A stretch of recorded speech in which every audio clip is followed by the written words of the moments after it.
Welcome to the stream. This is Friday and it's 6 p.m. in Central European time. So, because it's 6 p.m. on Friday, we do a live stream. This is the third episode of my live stream, weekly. I'm sort of recurring event that I've done with you. What I want to say is right off the bat, before I forget, we're approaching 5,000 followers. So what I want to do is I want to give away a Focusrite 2i2, this similar to this one. It won't be this one because this one is mine.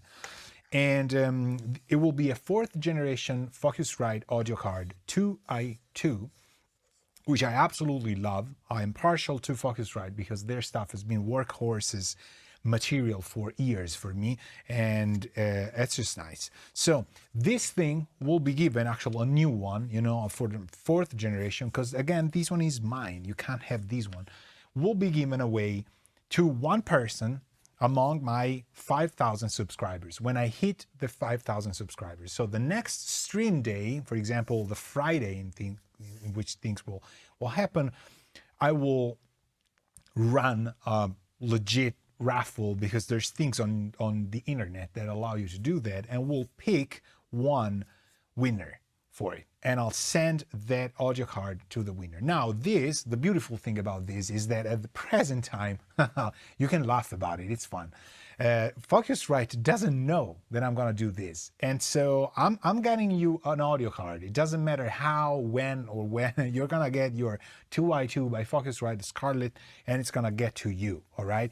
So if I'm paying for it, I'm paying for it. It doesn't matter. I do it because it's 5,000 subscribers. It's fun. It's nice to do it. It's a weekly thing. I'm okay with it. But I hope Focusrite gets on board, because if they do, then I can buy other stuff from them. And that's, looking at Focusrite right now. Hopefully they'll watch this. So 5,000 followers, subscribers actually on YouTube. I have to use the right terminology because I'm horrible at this. If you are within the 5 or more thousand subscribers on my channel, when we hit that, the Friday next to it in the live stream, I'll run the raffle and I'll select one of you to buy for you, you'll get it for free, a Focusrite 2i2. This is the third generation. They have a fourth generation out, which has even better converters and stuff, with a lot of nice things about their fourth gen. This is mine. You cannot have this one. This is just an example of how it looks. It's a beautiful, tiny little audio card that I use for actually recording things out when I can't use it on the other audio card that I have. So this is number one. This is number one thing.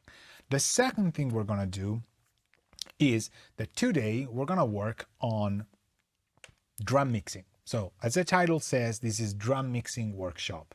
What does drum mixing workshop mean? It means that we have, and I'm going to show it to you right here, that we have a session that has just drums. This is something we have been discussing on Discord. If you're a patron of mine, if you're not a patron of mine, you can join for a monthly fee and you get access to a Discord, because I do compose music mostly for video games in the past 4 years, or for commercials, news feeds, and other stuff for licensing. That's what I do. I am a composer. I'm actually a keyboardist, pianist first, and then I am composing. But I've done a lot of audio engineering on my own material for third-party clients, because I've run recording studios that I owned or co-owned with my wife, and we had clients coming in. So we used to mix a ton of stuff, or for the times, a ton of stuff, because a ton of stuff in the 80s is 300 million tons in 2010, right? One of the topics that came up, because in what I do in my Patreon, I teach music production, and there's mixing. Mixing is a huge topic. So drum mixing has been something that people have asked a lot. We were talking about resonating floor toms and toms in general, and this brought up something about drums in general. So what we're going to do is we are going to just discuss and assess which kind of procedure I usually put in place when there's drums involved. Now, usually when you see mixing videos from me, you will have a song probably, right? So there's going to be drums, but there's going to be also bass, guitars, keys, vocals, backing vocals, synthesizers, you name it, brass, horns, strings. But I want to do a workshop type of educational event because sometimes just working on a how can I say that, on a merely educational focused approach, for example, on drums only, can give us better understandings of what's the methodology behind it.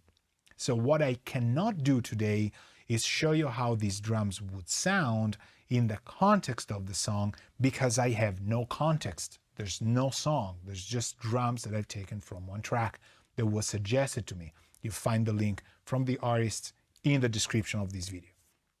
But here, what we can do, what I can actually do better is assess what's a sort of a checklist that should make your drum mixing methodology better, okay? Why can I do that? I can do it because there's no context. So we're gonna assess drums from the technical aspect of being mixing engineers working with drums. I think an event like this one, coupled with the other mixing events that I have, will give you a better understanding at an educational level again on how to mix drums and what's the caveats as well. What's the issues we can incur to, okay? So we're gonna listen to it. We're just gonna, sit down, have a good time, chill, ask questions if you have them. We're just gonna go through having drums recorded. I did not record these drums. They were sent to me because they're representative of something that my students wanted to see at work. And I'm happy to do it and use these. Again, there's no context, so I cannot show you why these drums would work in the context of the song. But because there's no context, we can go and analyze all the different technicalities, which I noticed people miss on a lot. You get tons of tracks and you get the song going. Because context is important, you just keep going into the song, which is fun, but you should know your basics. What's making the drums, what's the usual tricks and things. So I'm gonna list you all that comes to mind that could work in the song or could not work in the song, but it's things that I have on top of my head when I listen to these specific drums. On top of this, and also on top of my head, we have, as I said, my 33609 patched in. Now, this 33609 is now working in the setup of my scoring composing template. So we have to set it up. You see it's on bypass. We have to set it up in a way that will work in the session. So that's also hardware, outboard, how I set it, how I like to set it up, so on and so forth, right? I think it adds an additional layer of why would you use hardware on it. We have tons of plugins to work with and tons of elements. Another thing I want to say is this. We have mastering the mix plugins that I want to try and use because they have, I haven't seen them. I've just taken a look at them. And mastering the mix is a great brand that has some very, very nice plugins that will work for this specific stuff. And also mastering the mix, thank you, Tom, is a new sponsor of my Patreon. So they are endorsing my music projects for education and workshops, master classes and stuff. So if you're a Patreon of mine, if you sign up, you get 25% discount and you get a free limiter, 100% free. You sign up, you then ask me to tell you how, and you will get your limiter free. Now, I have plenty of limiters and I couldn't be bothered at adding another limiter, but the mastering the mix limiter has a couple things that are really nice. Also for what we're gonna do now. They make fantastic plugins, and what we're gonna use is actually Reso, Fuser, and Limiter, because that's the only three I've just learned how to use, and they are spot on for things like drums as well, including the limiter. So what we're gonna do now is let's take a listen at these drums, or to these drums. We have kick in, kick PZM, snare up and down, 3 toms, 1 mono overhead, 1 stereo overhead, 1 drums room, 3 hand claps, timpani close, and timpani far. All right. So what is the first thing I would do if I were to import these tracks in the context of a song or not? Well, I have a template. I have a template of mine that I use for mixing. I keep it up to date, but it's essentially pretty much the same thing all the time. You will notice that I have my correlation meters and room correction as a reverberate impulse response loaded in. This is my room calibration for my speakers, okay? So my control room, the way Nuendo calls it, it's all set up and it's right there at work. You will see I have, going from right to left, I have the main outputs, I have a print track, I have a loud bus that is fed by the tape bus, that is fed by the mix bus, okay?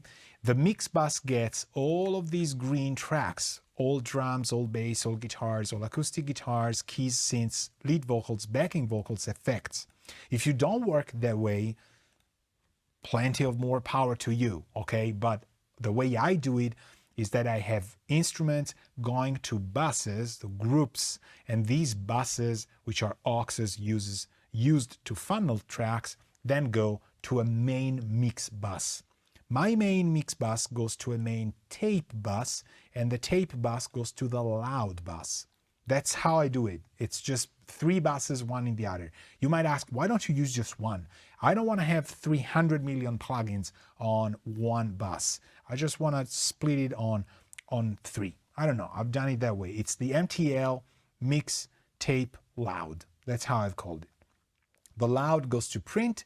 That's where I print my master, my mixes, masters, whatever you want to call them, my bounces. And then we have the main monitoring track, which is the Aurora 1.2, which should be actually solo exempted. Now, I also have, because we're talking about drums, I have all kicks and all snares.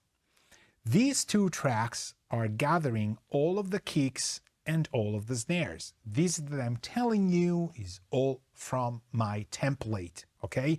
This is nothing that I've made for this specific session. It's just how I work on my template things, okay? So all kicks will gather all the kicks, and all snares, all the snares. These all kicks and all snares go to all drums. So our bass here will be all drums. And as you noticed, all of the brown tracks from number 1 to 15 will go to all drums, except, which is something I've already made, the 2 kicks. We have a kick in and a kick piezo, which goes to all kicks, we have a snare up and down, which should go to all snares. Let me do it right off the bat. Then we have tom, tom, tom, overhead, mono and stereo, drum room, hand claps, 1, 2, 3, timpani close, and timpani far. Now, there's other things like VCAs, which I'm not going to use because I don't have a context of the track. Once I drop these in and my session has the whole song, I have to know the tempo, the BPM of the actual song. The BPM of the song, I didn't know. If they send it to me, it's okay. I'm going to show you how you can do it when the band just does not send you anything, which, trust me, happens a lot. So especially if people are sending you stuff over email, they're not talking with you, blah, blah, blah. Okay, so in Nuendo or Cubase, what you can do, and there's plenty of these functions everywhere, is you select one track. In this example, I select, for example, the kick in, and you go to audio. Actually, you go to, what is it, project? Let me see, where is it? It's gotta be somewhere. And there's 8 points, MIDI score, project. Okay, it is project tempo detection. That's how good I am with this stuff. Project tempo detection will analyze the kick drum in this example, or you can use a snare drum track, the top snare, for example, and will design, as you can see up here, a tempo track. And yes, it's changing. You know, we'll start from 100, we end up sometimes at 105. It just creates a very dynamic track that will follow the tempo of the thing. Why is this important? Because if you use time-based effects, for example, delays and things, they will not be to grid. In this case, I'm thinking the band didn't play to the click, So having the click follow the band is super important for slicing, for hit points, for MIDI detection, anything. So make sure your grid is there. Don't think that because you want to do it naturally, you don't need the grid. Please use the grid. It's a very what is a Tron legacy kind of thing to say, right? The grid. But use the grid because it will help you out tons, right? Okay, so I did that already, and as you noticed, when I move my cursor playhead around, my tempo information changes. I have 101, 105, 104. It doesn't matter. If I play this track, which I'm going to do right now with my click on, which you will also hear and suffer with me, we're going to hear that the click follows the drums and actually lags or rushes with the kit itself. That's so good. That's what we want to have. It's ever so slightly doing that, but it's happening. So I'm going to take the solo off completely, and what we're going to listen to is just what the drums sound like along with the click. Okay, I'm just going to have it roll, and then we're going to talk about it.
Okay, and then it repeats because as modern music does, it likes to repeat. So it's a very nicely recorded kit, nothing to say about that, but would it sound like a record if you just input it into the context of the song? Well, maybe with careful volume making and gain staging, it sounds, it can sound the ticket, especially if you want to make it a little bit vintagey.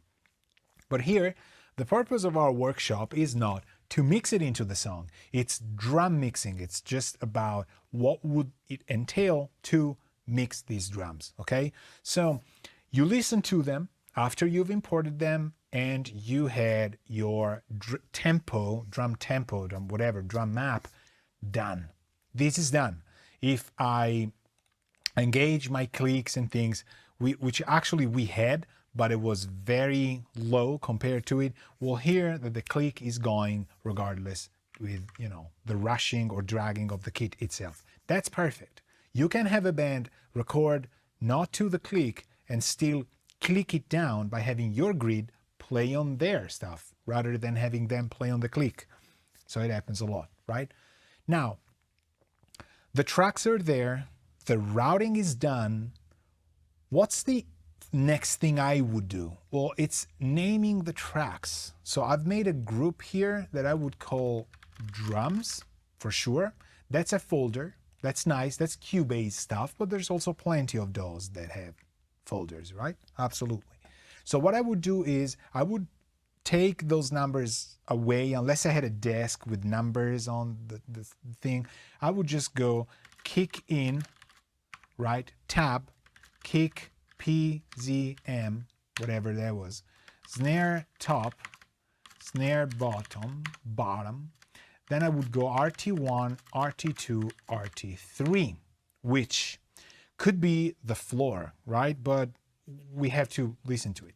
Then I go OH mono, OH stereo, room, collapse 1, collapse 2, collapse 3. then there's timpani close. So I would go timpani close, timpani far. Okay, and then you save, because you always save, right? You want to do that.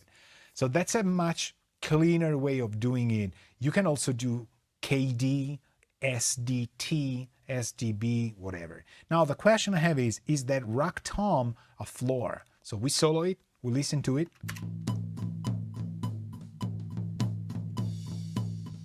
Now you hear the click, right? Because there's the click. But by magically pressing C, as in click, the initial of it, we're gonna lose the click, because we know the click just goes with the session. We don't care. So is this the rock tom, or is this a rock, or is this a floor?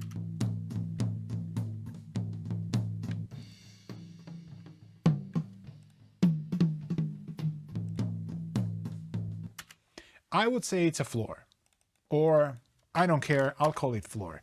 The way it's mic'd, unless it was EQ'd or things like that, kind of reminds me of some specific small microphones that I've never used because I don't quite like narrower stuff, but it's weird by itself, right? But how is it in the overheads?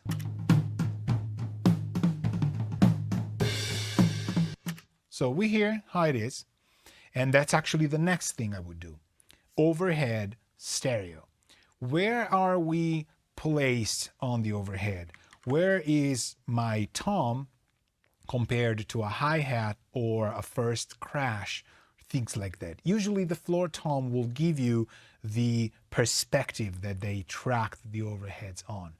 I would personally, unless the artist says otherwise, do it audience perspective. I like to be looking at a gig, just like, from the safety of my own room, I want to see the stage. So I usually think of the hi-hat, which we don't have tracked here, for better or worse, to the right, and the floor tom to the left, okay? The rack tom slightly to the right, and the second tom in the rack slightly to the left. Does it make sense? Hope I didn't make any mistake. Now, if you listen to the overhead stereo, you get the idea of how these things are. So I'll play it again. The overheads are audience perspective to me, but I'm actually quite sure. So now the question is the room audience perspective? And why am I asking this? I'm asking this because the room is apparently a stereo track. We can see that. And so because it's a stereo track, is it mapped right? Is the left left, or is the left right? So you have to listen to the same part. Luckily here we have tons of floor, so we should have tons of left heavy content because of that. But if the room is far, it gets a little bit harder to kind of pinpoint where things are.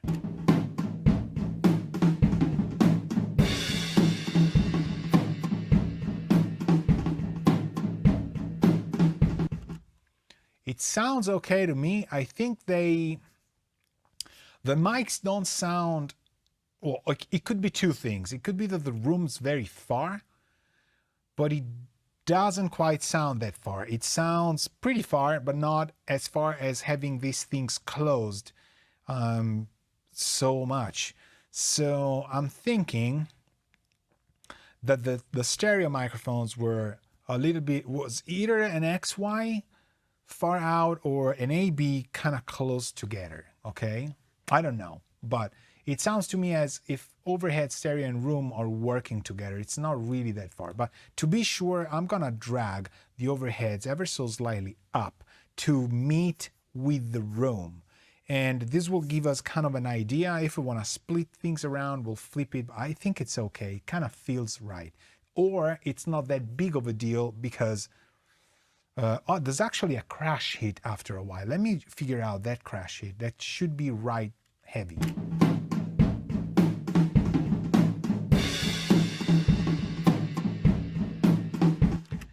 It's kind of there. It's very narrow in a way. So let me bring the overheads in.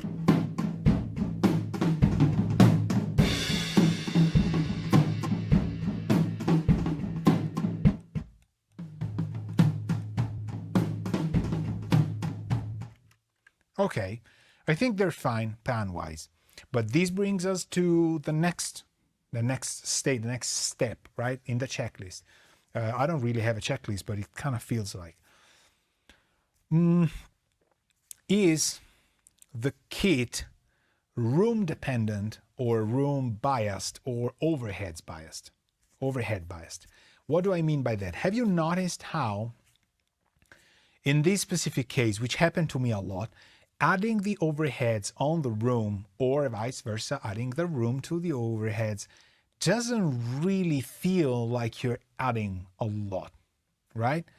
I can guarantee you that in other rooms and with different types of miking, once you have overheads and room together, you have much more of a complementary discussion between the two sets. In this case, it's two stereo sets, right? Here, I can kind of hear that when the room is working and I add the overheads, I'm not really getting a lot more into the film, into the movie. And if I add the room slightly into the overheads, I'm getting this washy thing stuff. So when I do this, it doesn't mean that it's tracked better, it's tracked very nicely, but it's a matter of contrast between stereo and room. So sometimes this type of tracking happens because the recording engineer wants to give the mixing engineer the chance of getting the kit to be overhead focused or room focused. I would advise you, from my experience, to not make the mistake, avoid making the mistake of going a little bit of room and a little bit of overhead, a little bit of them together. Trust me, it doesn't work. It doesn't.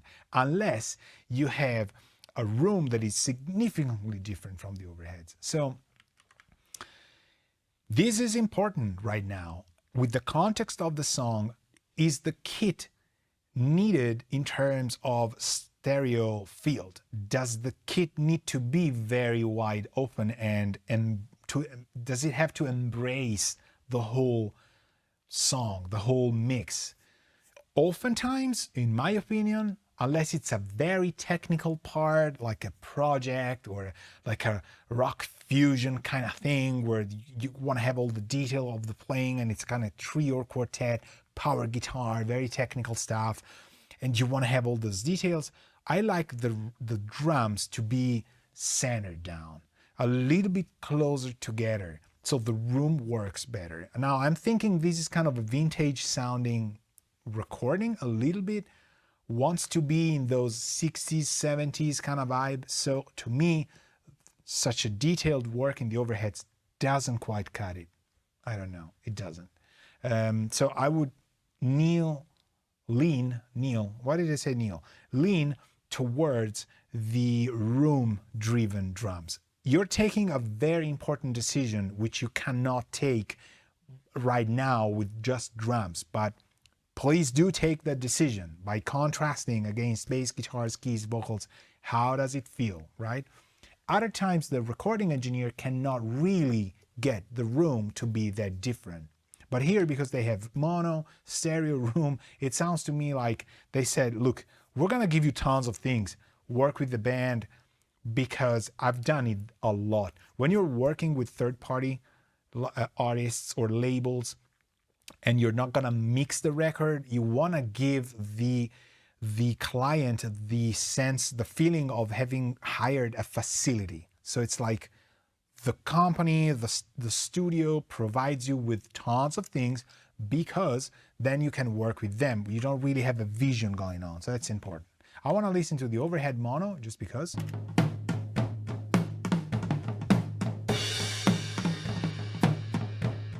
This is really nice, for example. I'm guessing it will contrast with the room better. Let's try and bring it in slowly.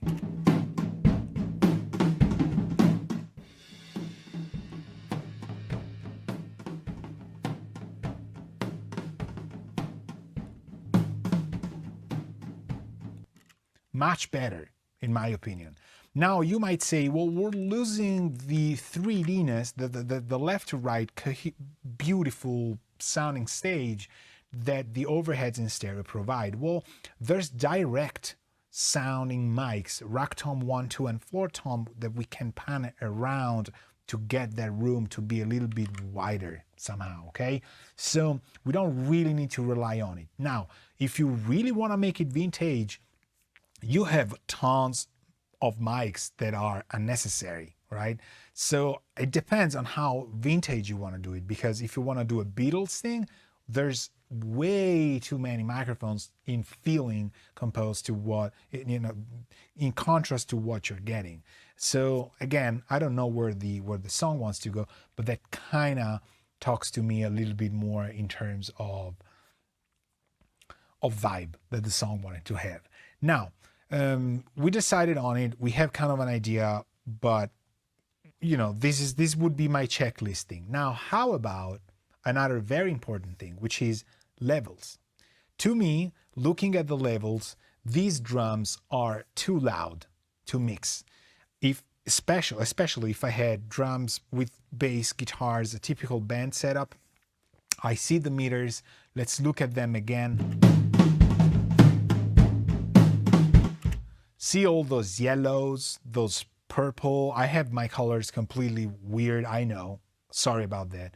That magenta kind of thing, the purple gets when it's like over 6 or whatever, it's just easy for me to see. And it comes from, that's my scoring template adapted to the mix.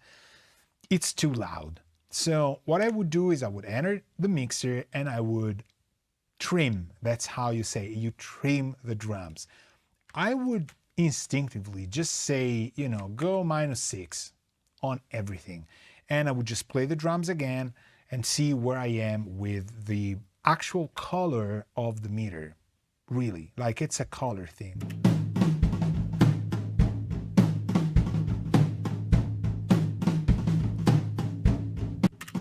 I think it's plenty fine that we're hitting that 12, we're in the yellow, but not that much. So a 6 was kind of necessary, a lot, okay? So now we have the gain down. What I would go and do, because I would have other instruments, would be setting a limiter on the mix bus. So I go to my loud part and I open a limiter. Now, because Mastering the Mix is our newest sponsor, if you're a patron, as I said, this plugin is actually going to be free for you. We are going to use this one. And I'm just going to show you what I've done, because if you look at tutorials that they've done, beautiful tutorials from Mastering the Mix, they have their own channel, of course, in which they explain stuff. You will find that there's tons of things this limiter can do. But obviously, I come in and I don't want to say I ruin it, because we're going to use it. But we simply need to set a ceiling. I don't need the energy, because this is injecting energy in your mix, in your bus. This is injecting punch. This is altering the gain of the input, attack, release on auto or on manual, how much of a linkage between the left and right channels you want. There's a lot of things. I love how they always have a delta function to listen to the difference, and you have the bypass here, right?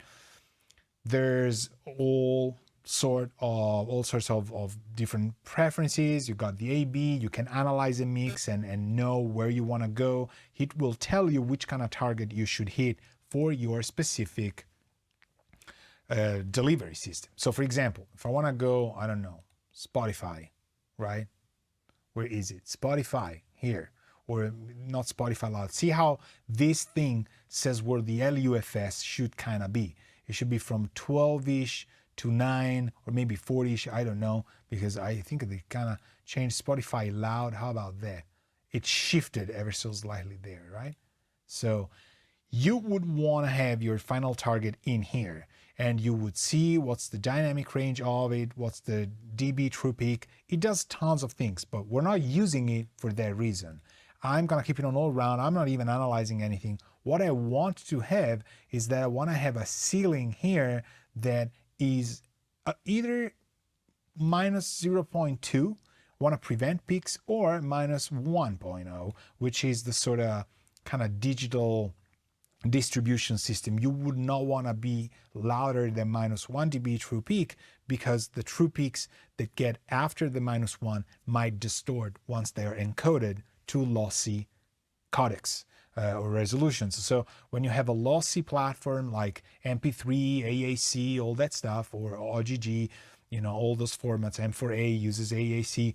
You might distort if you're past minus 1.0. So for that reason, you can keep it here. But for this specific thing, just to avoid crashing our life into it because maybe a plugin goes too loud, my advice is set your limiter, probably either one limiter just to do this safety thing, or just your trusted limiter. If you are then gonna use this, use this. But for now, I'm just gonna keep it linked to 100%, attack at 0. We're never gonna hit this minus 0.2. But if we do, we're covered, because if it goes louder, my speakers could get damaged. They're passive speakers, they're beautiful cloth, and they're not heavy duty speakers, and I don't want to get my ears destroyed anyway. So sometimes plugins are too loud, tons of things that can happen.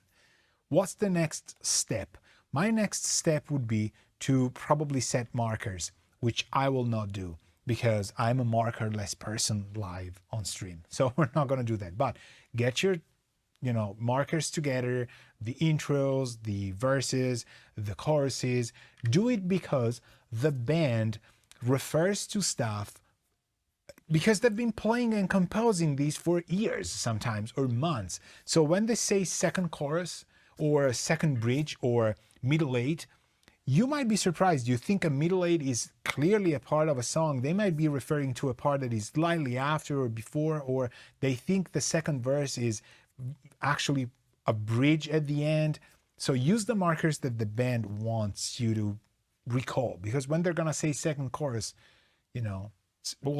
second chorus, probably nobody's gonna make a mistake on second chorus, but just use the markers that the band is referring to. If they say something that is a complete shenanigan, use that name, because they're gonna name that name a lot, and you want just make the labels use their crazy nomenclature. Trust me, some bands have a weird way of deciding names. Just use those. After I'm done with markers, I would start thinking about phase or editing the drums. So let's do phase first, but I just want to give you the idea of what I'm going to do. So I'm going to check for phase issues between multiple mics that depict the same kit piece. For example, kick in and kick PZM, or PZ, whatever people call it. It's called PZ. Well, let's leave it PZM. It doesn't even make sense, because I think it's a piezo microphone, right? That's why they call it PZM. But I've seen PZN, PZ, whatever. Say weird names that you can't even say. Anyway, check phase between the kick mics, check phase between the snare mics. Then we got to check the interaction of things. So how do you do that? Or easy. You go into your DAW mixer, you just stretch a little bit, and you take your kick in and your kick PZM. So just 2 tracks. You play them and you just hit the phase flip that your DAW mixer should have. It should, really. It should somehow have it. But if it doesn't, there's plenty of plugins that do it, right? So whatever, plenty of them. The plugin on top of your head probably has a phase flip, right? So here in Nuendo and Cubase, I have in the pre section, I have phase 0 or 180. That's all we need. So we're gonna play the drums, soloing the kicks, and we'll just flip phase on one of the 2 channels. And we're gonna go, do we hear lows dying somehow? Or does it sound fuller or better? Don't make the mistake of thinking that each time the lows are less in quantity, it is bad. Don't think about it, because a lot of people consider this to be, oh, the lows cancel themselves completely, then it's bad. That's probably on a kick drum, yes. But sometimes you gotta go by feel, because the miking is made in such a way that there's no clear win and lose. It's just a matter of how it's presenting the kit itself, the piece itself. Sometimes you lose frequencies that will be beneficial to the mix. Other times you lose frequencies that are a good thing to lose in the vision of the context. For example, low mids. So don't make the mistake of saying, oh, this phase thing is wow, I hear so many low frequencies that the low frequency content is so strong. Yeah, but does it sound good? It might sound better flipped. And this happens on amplifiers way more than on drums. Drums are a little bit more cut, like right or wrong, black or white. But with amps, it depends. But here, let's, figure it out. So I'm gonna play flipping phase on the PZM. We hear, and then I'm gonna give you my idea.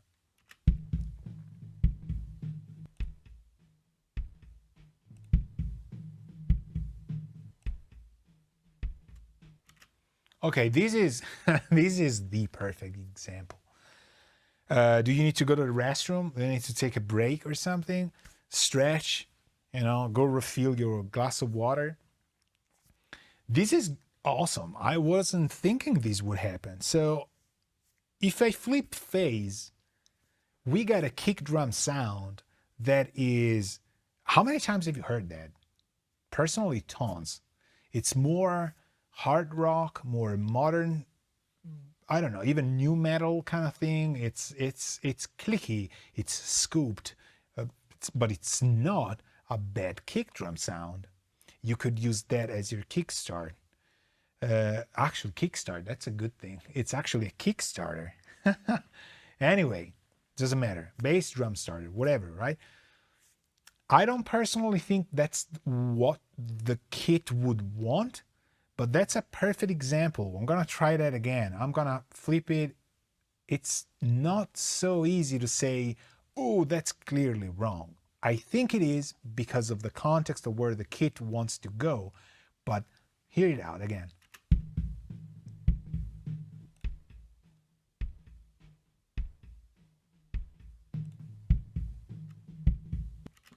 So it's insane. I'm gonna tell you this as well. The amount of typical low mids build-up is so strong in the kick in plus PZM, and cleaning low mids out of kick drums on real acoustic kits is such a chore that to be able to flip phase on the second mic, or one of the two, and get such a clean scooped sound might even be considered the start, the get-go, and say like, okay, this is how we do it.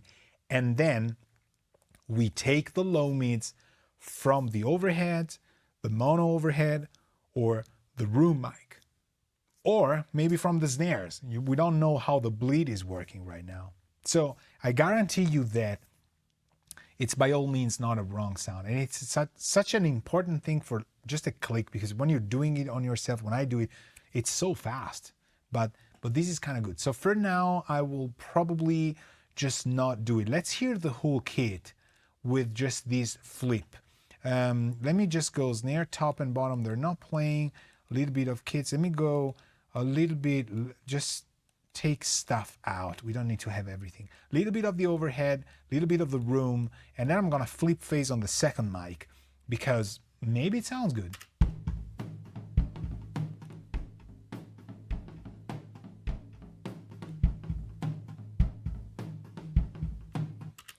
So there's problems either way. I'm not gonna flip it, but there's problems either way. So we got the kick phase. Now let's try the snares here. Snare top and bottom. Solo the two, we do the same thing. But we gotta go where the snare is playing, which should be around here.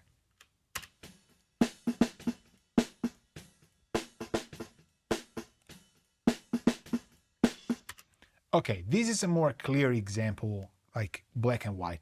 If you phase flip one of the two mics on the snare, we get this honky feature and the bolts of the snare are no longer there, right? It's kind of comby in a way. So we don't flip phase here.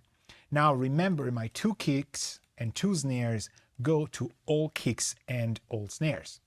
So that's important. What would I do next? I would take them on overhead and bring it up and flip phase on my whole kicks and whole snares and figure out whether or not the kicks and snares are in phase with the mono overhead. because now we're talking different pieces, but still the same kit, right? So now we check phase, kicks and snares against the mono overhead.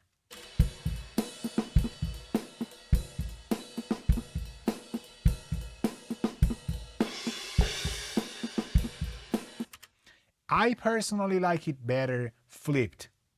So the mono overhead sounds to me better when it's when the kicks are flipped against the overheads. Oftentimes this is the case when I've done overheads, but it just depends. Now the snares. Okay, see how I'm going in steps, right? Now we go snares against the mono overheads.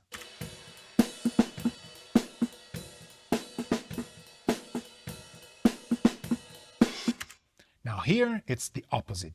We want to have non-flipped phase. I think it sounds better. There's better definition. It's not combi, so that's okay.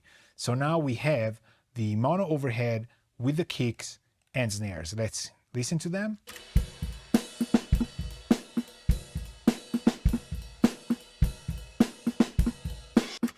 Definitely.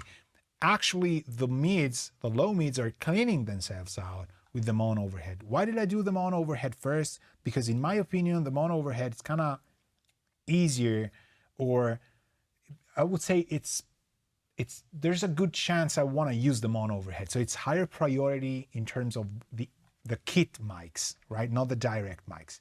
Now we do the stereo overhead, and we're gonna do it with the actual, I'm actually gonna do the room because the stereo overheads are the least important to me right now. So room, kick, and snares one against each other, right?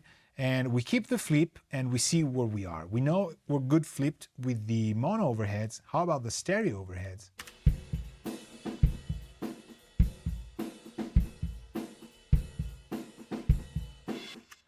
Doesn't quite matter, although in this case I like maybe I like it a little bit better non-flipped, but the beneficial kind of cleanup I like better flipped. So let's just do this. Now snare versus stereo overhead. Versus room, sorry.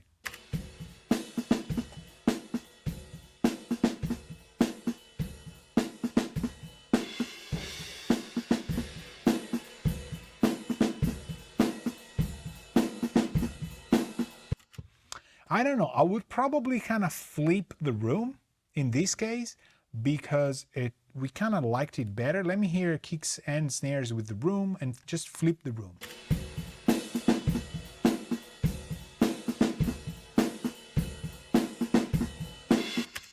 I kind of like it better flipped.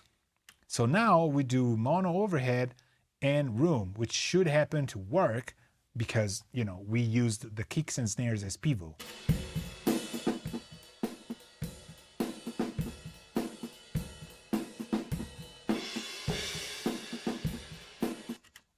It shrinks down the image a little bit. Doesn't matter. I kind of like it better this way, although we could discuss it. You know, people might say, well, it doesn't really matter. So now we do the kicks with the, actually, let me listen to it again. Kicks, snares, and mono and room.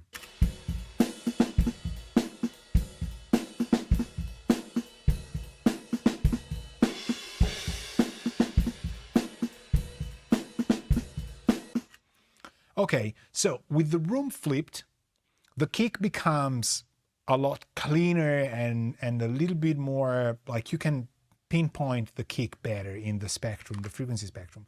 With the room not flipped, the kick is more vintage somehow. So in the interest of vintage stuff, probably I would not flip it. But from an engineering standpoint, I kind of like how poppy the kick becomes when the room is flipped. Again, it's a matter of deciding that, you know what, let's not flip it, although in the context of guitars and bass, having this additional cloudy kick might hinder your kind of deliverance for the kit. So it doesn't quite matter. But how about now the stereo overhead? Let me do again kick with the stereo overhead, and then we're gonna do snare with the stereo overhead.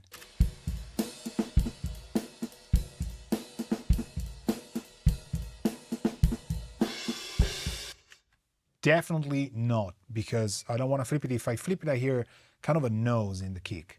Okay, so now we do the snare versus the stereo overheads.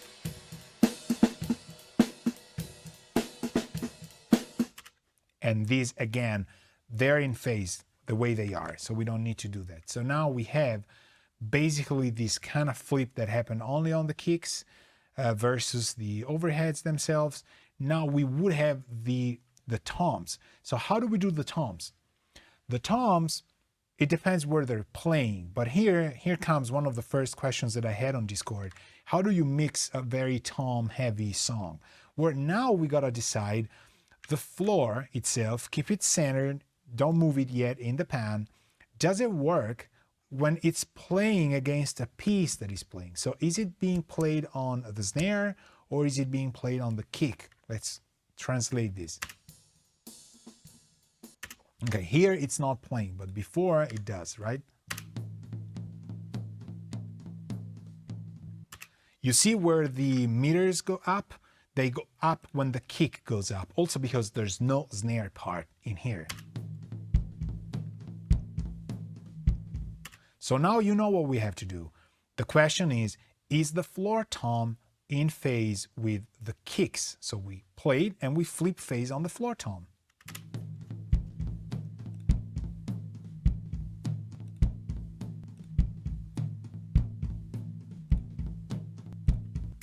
I like it better flipped, which means it was kind of in phase with the kicks. Again, think about where the floor tom is weird, right? But it sounds better. So there's a little bit more, like it sounds like there's a tom. There's a weird resonance when it's not flipped. And it was right before, but we flipped the kicks. So now we want to flip the tom as well, the floor. Now we do the same with my rack 2. The rack 2, where is it playing? There's no snare, so it cannot be playing with the snare. Is it playing on the kick?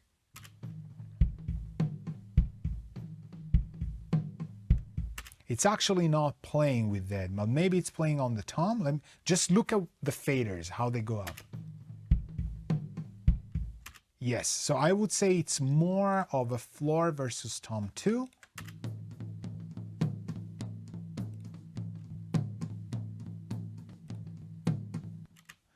I would flip it, you know, I don't know. Yeah, now let's see rack tom 1. So you see it's against time with the kick beat. So we do rack tom 2 and 3, and here if it's better rack tom 1 flipped or not.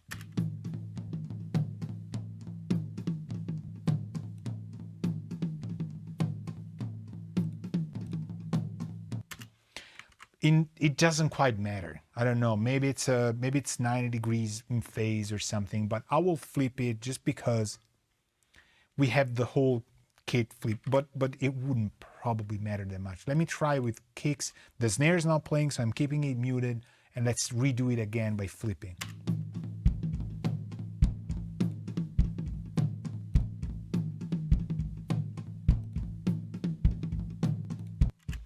The hits are so different that if you flip on a hit that you don't like, it will sound as the phase is the issue there. It's just how it gets hit.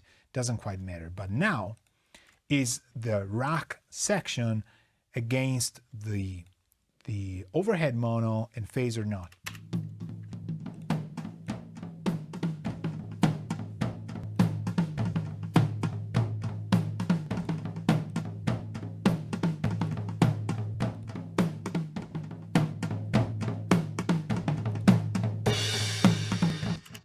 So now we have our first issue, because the rack toms play better with the kick when they're flipped in phase, but the mono overhead plays better with them when they're not flipped.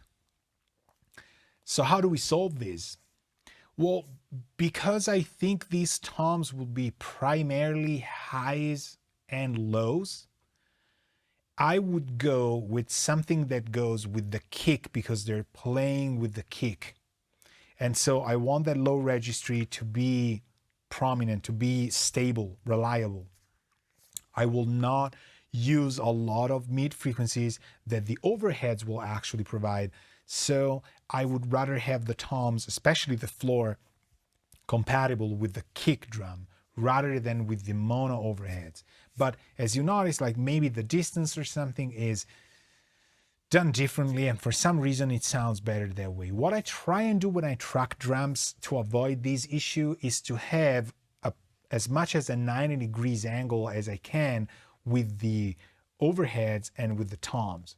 Because what happens is they will be, sometimes the overheads I like to have them really low, and for that reason they're kind of close to the tom mics, but they're not like the tom mics.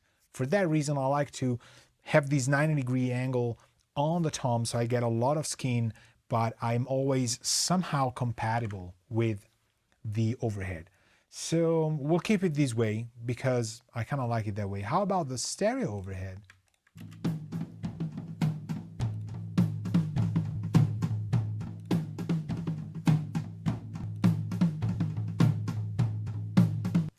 Okay, so now we have a second issue, that what happened with the overheads mono is kind of happening on the stereos as well. We know the overheads would like the toms to be not flipped. But now we go to the room. Let's hear the room.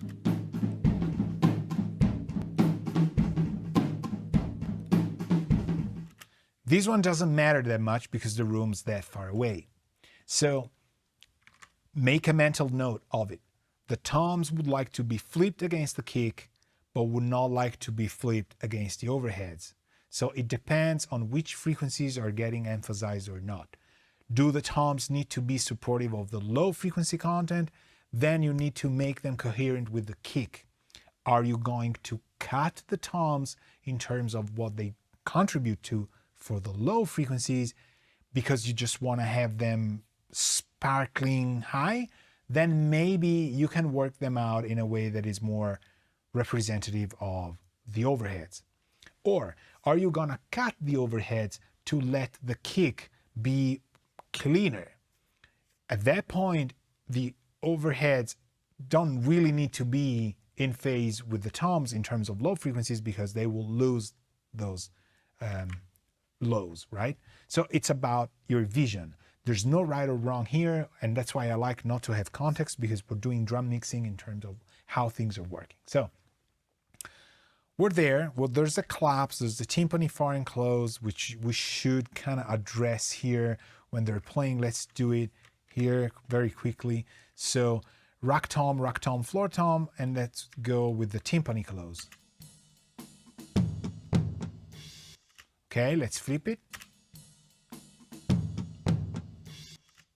I like it better flipped. Let's hear it with the second one.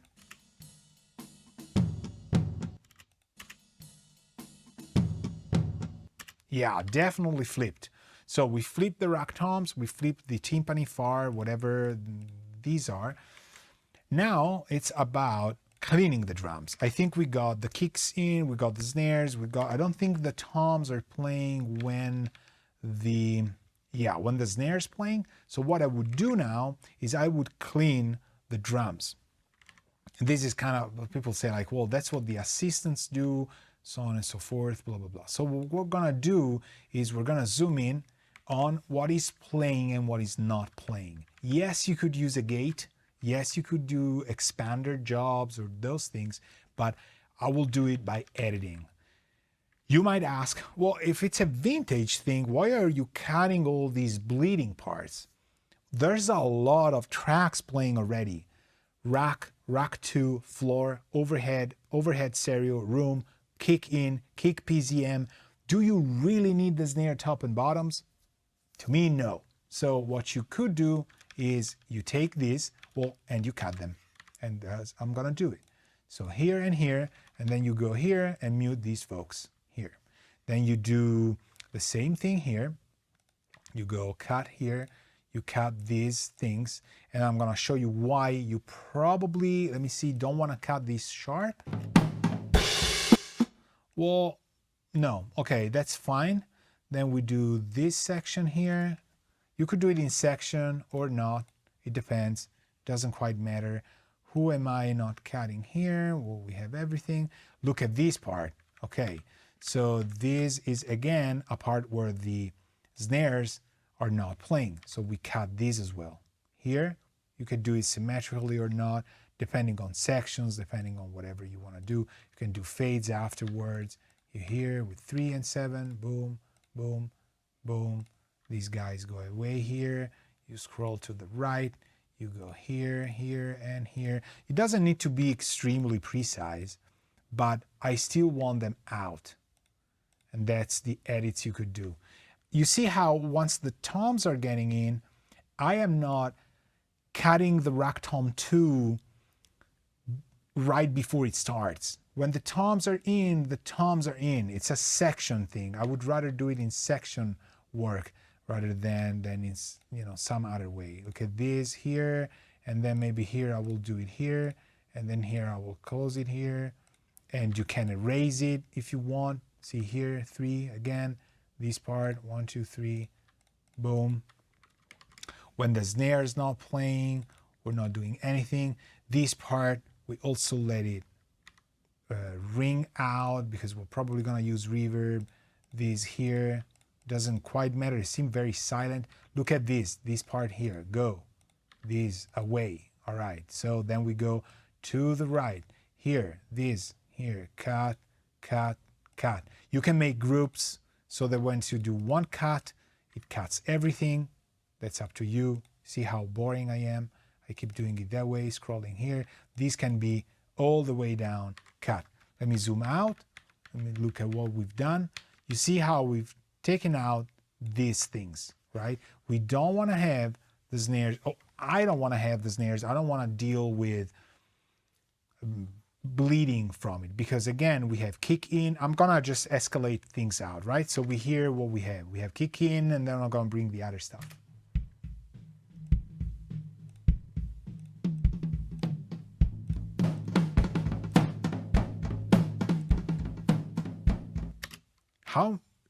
It's clean and it's still natural because we got lots of resonances. I think some people that ask me, how do I deal with resonating long toms? Just leave them be, actually cut the rest that is not necessary. Because if the drummer has their hands, they have their hands on toms, they're not playing the snare all the time, and just cut the ringing of that. So for example, that would work, okay? What else? Okay, now the panning I would probably do.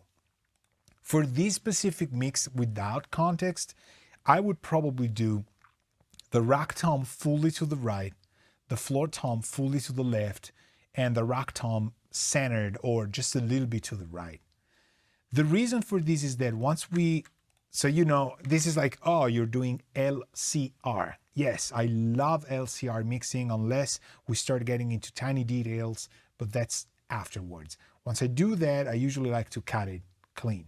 So rack tom to the right, rack tom 2 centered, and floor tom to the left. And then we're just gonna integrate the overheads and get a vibe for how things are. We know the perspective is right. It's correct, right? We already tested all these tracks. So now how about getting a vibe for it while they're playing? Let's try that.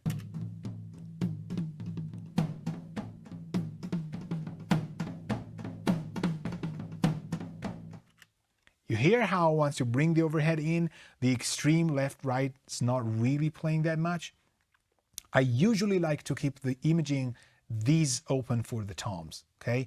Then I might shrink them into a bus, into the generic drum bus, but just as an advice, I kind of like to start easy and clean, just so I hear the hits and they're there. I also am partial. I love LCR mixes because they're so clean out. I don't mind having sounds extremely to the left and right, but I guarantee you, if you overexpose the toms, the band will tell you that in the headphones, they are getting bothered by how extreme the toms are, okay? So just word of advice, let's do that, but we know that, so keep it in mind. Now the overhead stereo, I'll bring that in.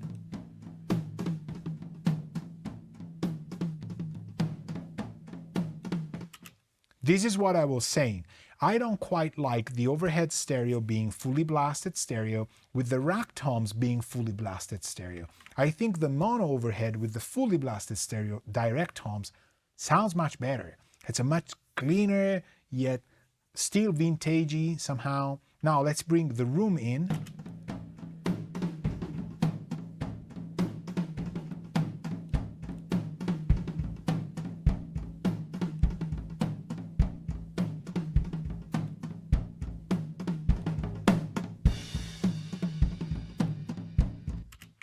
To me, this kit is starting to sound nice. It doesn't really have to be anything peculiar. It's clean. And also you see how I would say delicate or like gentle I am with the room and overheads. I'm not making it a matter of we have the room, bring it up. It's watering down things too much rather than scooping things out, EQing the rooms.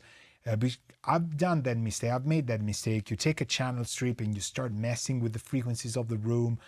Find a right spot for it first. And if it's at minus 16.7 and you want to do minus 16.7 on the trim, you could do that. Some people like to do it. I used to do it more than I do it now, just so that I have a zero. Okay, so you could do this.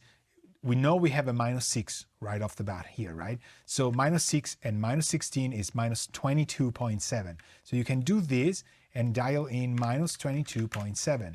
Now your room is the level I had, but I see it as a 0 fader position. So that's much more of a balance to me.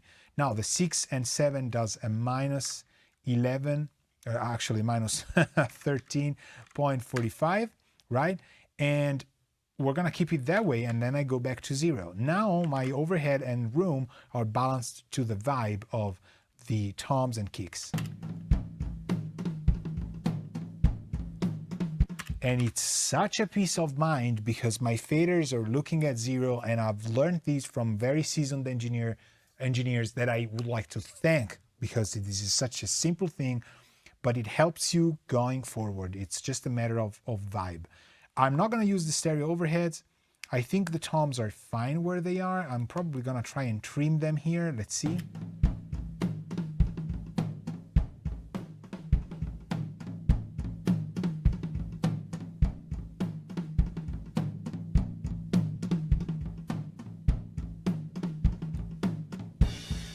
Okay, minus 7.2, minus 6 doesn't quite matter.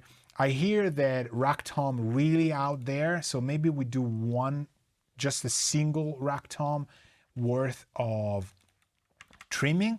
Let's bring it into a picture that is 60s, 70s compliant while still being modern. So I'm first gonna move the fader because it's easier, and then I'm gonna do the subtraction with the gain.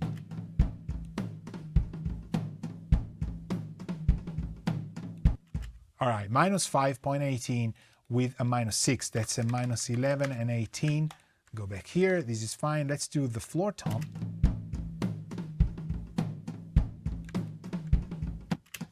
I like the floor where it is. We're going to keep it that way. How about the second tom? But is it playing here? Oh, yes, it is, of course.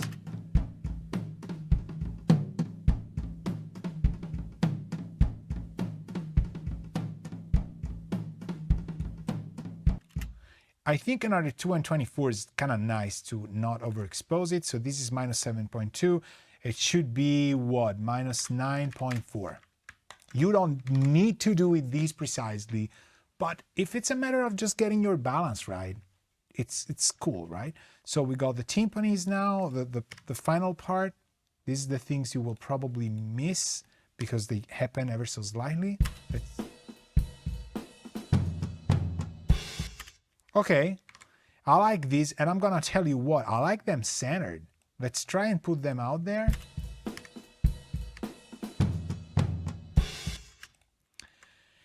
It's too modern. I like them centered.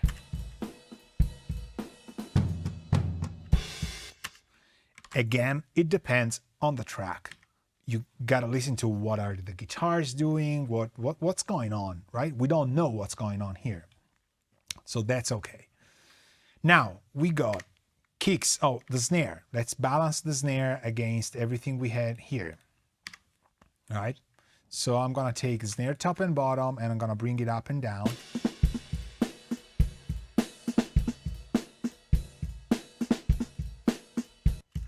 I think 1.33, we gotta have it. So let's do a minus 7.33. This is getting into maths. Now, we know that the snare is there. How about we check what the bottom versus top is? Do we like it this bright? Do we need more bottom? Do we need less bottom? Let's get a vibe for the snare, because this is gonna define your track, your song. Snares are, to most people who aren't aware of it, what the genre of the music is. It speaks way more than it does. It plays a lot, but it's very important anyway for the genre. So I'm gonna start below here, bring it up.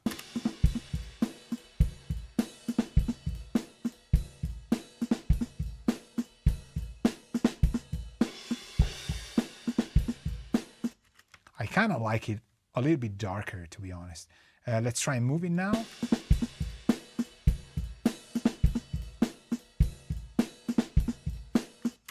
I like this. So 0.94, you will need to split the difference. I'm not gonna do it.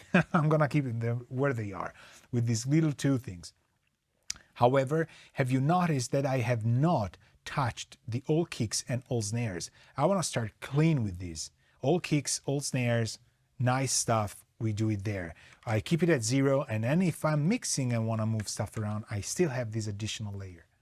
So I can even unsolo stuff because I have the overhead stereos and claps at minus infinite. I am not risking getting sounds that I haven't worked out, okay? So some people would filter stuff. For example, is the snare too low, too high? But I don't generally want a high pass just because a snare should have a 70 hertz bypass. Do I hear there's a low problem or not? For right now, it sounds very organic, and the levels and phase relationship are doing way more than just plugins. There's not one plugin here, right? And I think that's important. So also one thing I should do is assign these to the V drums, just because I usually want to have a VCA for a category of instruments. Now, something else that I would do that I'm gonna show you is this. Sometimes you don't like the samples, the sounds you have, okay? And some of you with the sharpest eyesight probably will have noticed that I have these XLN 82. So these I just got for free because I got my Focusrite interface, right? So when I got these, I actually realized that Addictive Drums 2, I had worked with the 1 in a studio in Italy, but the 2 is even more. It's one of my favorite virtual drum kits, but it sounds pretty badass, gotta be honest with you. So I haven't changed presets, okay? I've started up with what is the metal blaster hole. This, you can do so much here. Edit the kit, decide on the effects, tons of things, tons of kits. But I wanna use this as sort of an idea of what you would want to do if you want to replace or integrate your drum sound with samples. I know a lot of people will say, oh, you shouldn't do that because you have a drum kit and you shouldn't add samples because it's unnatural and so on and so forth. I guarantee you that the most of the records you hear out there have some drum enhancement via samples that you don't even know about, and that the engineers will not tell you about, because everybody loves to say that their drum room is amazing, that the drummer, the kit, the skins, the tuning, the microphones, the choices, the day at the recording studio was their best day ever, and this is the sound we get. Nobody wants to admit having used some drum samples because they made a mistake on a drum miking position, they didn't really tune that tom for that song, but Most of the drum kits you hear out there have added samples. I would not say replaced samples, although some do. It's about integrating and empowering samples. Now, if adding samples makes your mixing quicker and gets you there with less plugins, you know how sometimes you have like 10 plugins on a snare? It's much worse than integrating that snare sound with a snare sample. So what we're gonna do is we're gonna just play it wildly. This is something that will probably never sound appropriate. You'll get fired, right? But what if you wanna use samples on it? So for example, if you buy, whatever, some audio cards, like with the Focusrite, you get tons of free things. And one of the free things can be a sample pack, can be Addictive Drums 2. Please don't go and buy anything else. Try it out. You have tons of freebies because companies want you to buy their stuff. And we have to play in their hands and get out of there with an advantage for us. Don't bother about them. Making money, it's something they have to do. We don't care about them.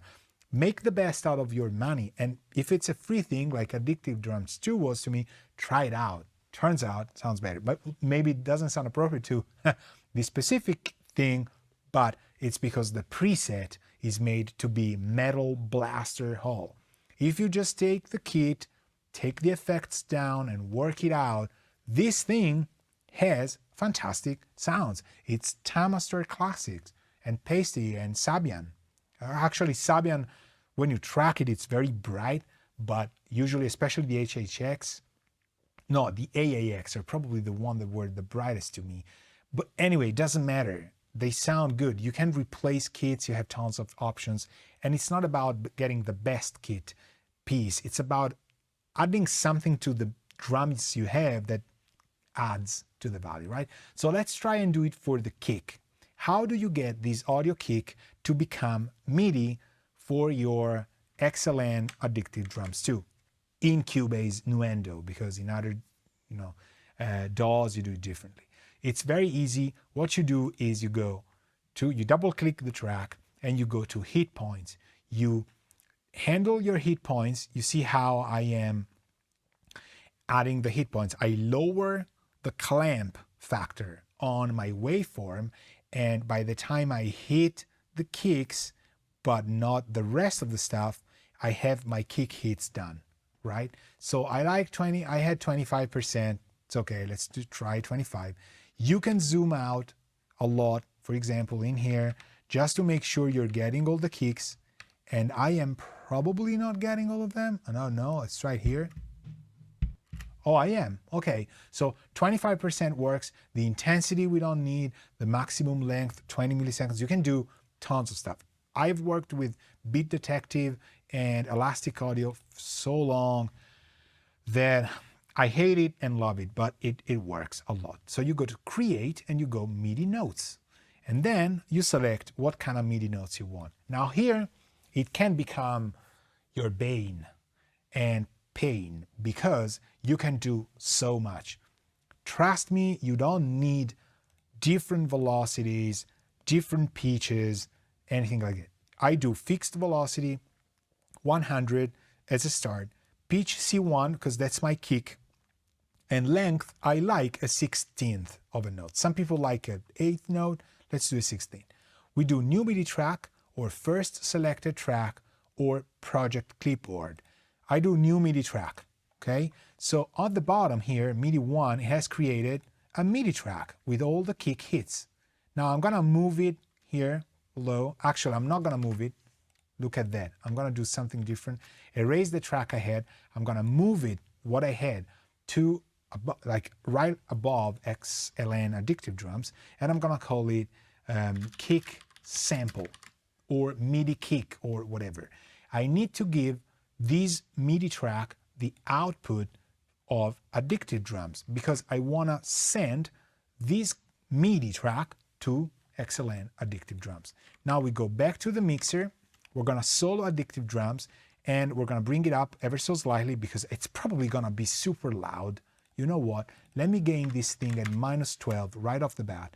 And then let's play our kick sample.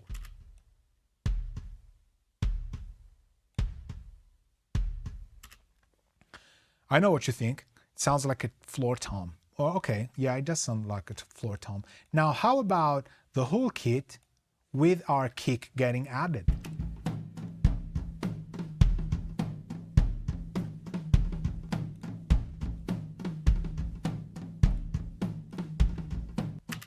You notice what I've done? I flipped phase on the sample kick. Why? Because I want to check if my kick sounds better flipped in phase or not. Turns out it has to be flipped to sound fine. Okay? The problem is the whole kit is flipped. Snares, cymbals.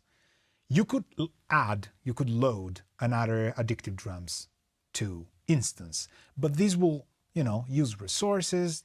Why would you do it, right? So we're gonna open XLN here, and we're gonna look for a flip phase thing on the kick. So we're gonna go edit. There's a kick here. I don't even know what I'm doing, but there should be a flip phase. Oh, there it is. So let's see where the kick is playing. And we flip it. So we go here and we remove the flip from the channel because we don't want to flip 2 times, right? So now we have our kick flipped. Now we go to the snare. We do the same exact thing. We take this track, the top, actually here. We should merge it, probably. Can we do it? What is it? 7, 9, 5, 5. Okay. Oh, but it's all muted. Okay, so we don't want to do that. We want to erase this. Okay, and we want to select it, and we're going to go to 5, and well, actually 4. We're going to glue it, double click again. We go to, actually we have to do it differently, right? Maybe, no, maybe yes. Okay, we'll do it like this. Hit points. Hit points, we try and get our sample editor to, well, actually then we didn't need to glue it, right? But I did glue them. Because it did a group region. Okay, we don't need it.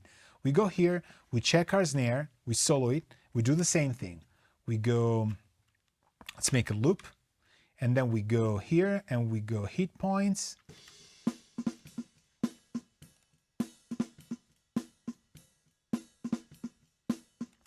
See how it's selecting just the snare hits? 8% seems to be fine. We could even go safer maybe here. Maybe 17, 18, 18%. Okay, so now we do MIDI notes and we do new MIDI track, but probably we need a D1, right? Fixed velocity 100. Boom. Look what happened here. We have a MIDI segment. We do the same thing here. Edit 8 points. We have the same thing. What if we do these together? Oh, it doesn't work. Okay. Well, now it should work though. MIDI notes. New MIDI track. D1. Where's my MIDI? Okay, just selected one. Okay. We do it this way. There's different ways of doing it. Boom. Here's another one. You can wait 3 seconds, right? Doesn't really matter. Then we do this, and then we do this. Now we have these things here, right? We gotta make sure we go by 0 because we don't want to alter that. And this is our snare SMP, which we move up here. Next to the kicks, we erase the other 3 MIDI tracks, and now we have our snare tracks. So this should be our snare content. Let's hear how addictive drums sound with our snare. I have no idea. Okay, so that's our snare. How about we play it in the context of the kit?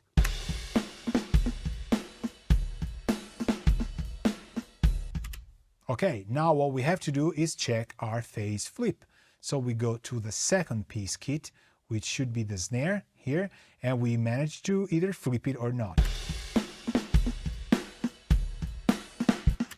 Hear how beautiful that is? Sounds good, right? Okay, so now you could make different outputs of these, and you can do it innuendo and Cubase with multiple outputs or not. Or you print it, or you do whatever you want. Let's try and do, I have no idea how to do it. We should use a multiple output thing here that I have never, oh, here we go. Here, this guy here. So we got all outputs, kick, snare, all right? So I have a master for the ambience, and then I have kick, snares. We could do toms as well, if you want to do it. For example, let's just, I'm not going to do it. Look what happened here. Now we have a kick, and we have a snare, which I'm gonna call kick SMP, a snare SMP. So sometimes you don't want to get mistaken. I do it by color. Other people go and call it kick MIDI, snare MIDI, right? Doesn't matter. So now what we have is that we should replicate the trim because we want the -12. We could flip phase on the channel now because our multi-channel instrument is outputting things to different areas of our mix. So kicks are going to kicks. Probably, maybe not. It depends on how the plugin is routed. You see, it's not doing it. So what we have to do is go maybe here, separate out, pre-fader or post-fader plus master. Let's do post-fader. Okay, so now our kick is going out post-fader. I can't believe I'm doing this live. Maybe I did it already, you don't know.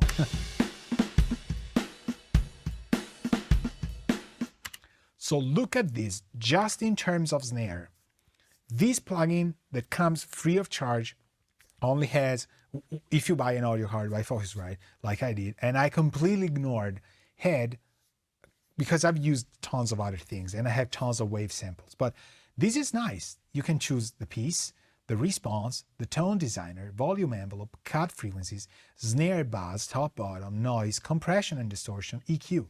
So this sound you're getting is not just the snare type, it's actually the snare with all of these pre-mix, like you had a mixer to do it.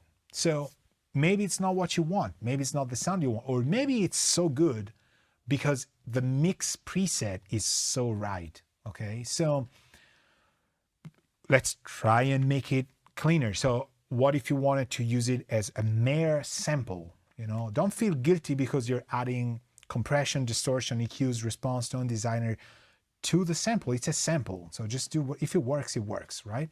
But if I lower the master, I will only get the samples from kick and snare. And if I want, I go to kick. The kick is actually clean. I go to snare and I go comp, EQ, and maybe even response and tone designer. You see, they're just bypassed. If I instantiate them again, I get the settings I had before. Okay, now I want to hear it with the kicks and with the snares.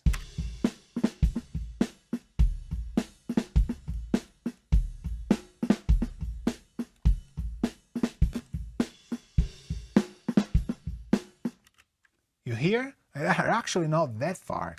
So what you could do is you could move the volumes in the plugin and keep them here at 0. Same principle, use your fader last, right? So let's try and get it down. Then I will not do that, but that's just as an example to have it set.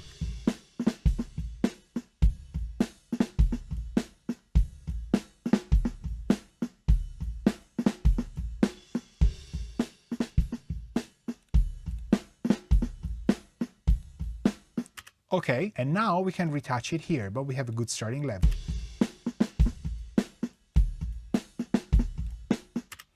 Would you honestly think that there's samples so clean and simple, and even if they're round robining or changing into this? Well, some of you might say, well, yes, totally, I would. It sounds like samples. Well, okay. Well, it might do or not, but you know, it's there. One important thing that I have ignored is because now I don't have plugins, the delay compensation is working for me up to the outputs, and we haven't noticed an issue. The outputs of my Addictive Drums 2 are headed directly to my outputs. They're not going where they should. So the routing I haven't checked. So this is time for troubleshooting. I have to make sure we're right, because if I am going with my samples directly to the output, I'm not even hitting my mix buses. Because this is a clean session with just the limiter compensated, which is not even getting hit, it sounds okay. But this is 100% wrong. There's no way of saying this is a technique, a trick. This is wrong. You shouldn't do that. It has to go somewhere within the context of your bus system. Now, personally, I would send it to all kicks because it's a kick. It's a sample of a kick, but it's a kick.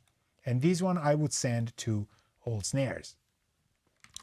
So now, because we're sending them to the routing that they should have been sent in the first place, we gotta check if they're in phase, and we can flip them here.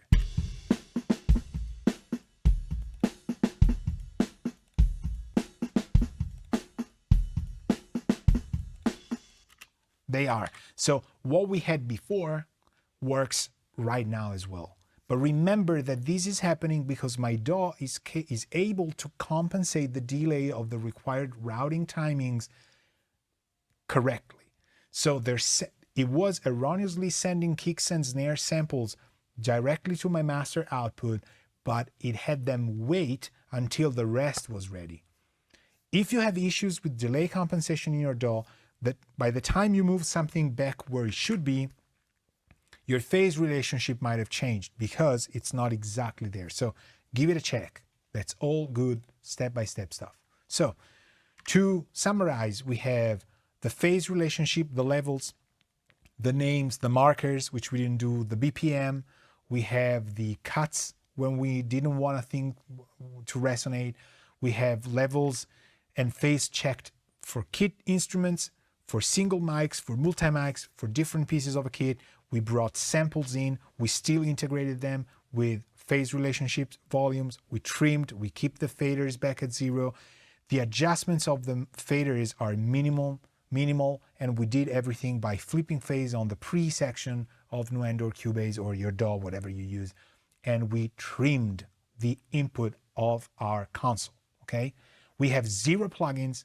What can we do now? Well, you would be mixing stuff. This is things an assistant could do.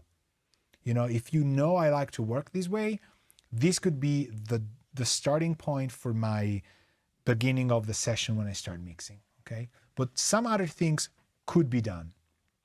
Number one, can the kick phase relationship be improved? Well, you can use something that is automated. Some people love that, and they say, well, you know, I'm not really sure if phase relationship is right or wrong, or what if I want to flip it between 0 and 180? Well, comes Fuser. Introducing Fuser. This is how you do it. Fuser is a plugin that Mastering the Mix does, which again, if you're a patron of mine, you get 25% discount on these, all their plugins. And they're actually, at the time of this video, as I said, the most recent sponsor. So thank you very much for it. This is really good to have, and it's really a good plugin. How does it work? It will have, don't laugh, a dominant track and a submissive track. That's how they called it. It's not on my own. So the dominant track is, to me, kick in, and this is the sidechain. So we let Fuser listen to the sidechain signal, and we will address the issues on the track it's placed on, which is PZM. I like the PZM to follow kick in, not the other way around in this track. So we gotta open a sidechain track. In Nuendo Cubase, you do it this way. You add a sidechain source, and you say, kick in is my sidechain source. Done. You want a pre-fader, post-fader? We'll do post-fader because it's fine that way. So now we have it. We press play.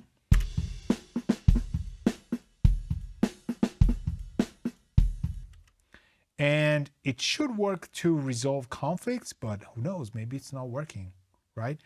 Why isn't it working? It should be. All right, let's play this. It's not, why isn't it? Because maybe here, oh, it's not hearing. Okay, hold on. Is it on? Yes, okay. Kick in. Maybe because they're going to the same thing, or maybe not. Or hold on. Let's do this.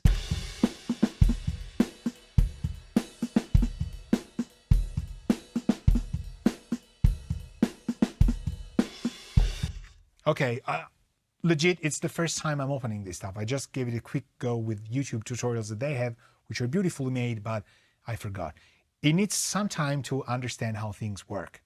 Most importantly, decide whether you want to work on zero latency IIR or linear phase IR filters.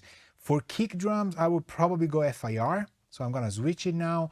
The latency is now insane, but it's compensated. The important stuff is, on most of Mastering the Mix plugins, do not use your DAW bypass. Use their own built-in bypass, which is that mute button, which is the bypass, because it's latency compensated, okay? So let's play it without and with.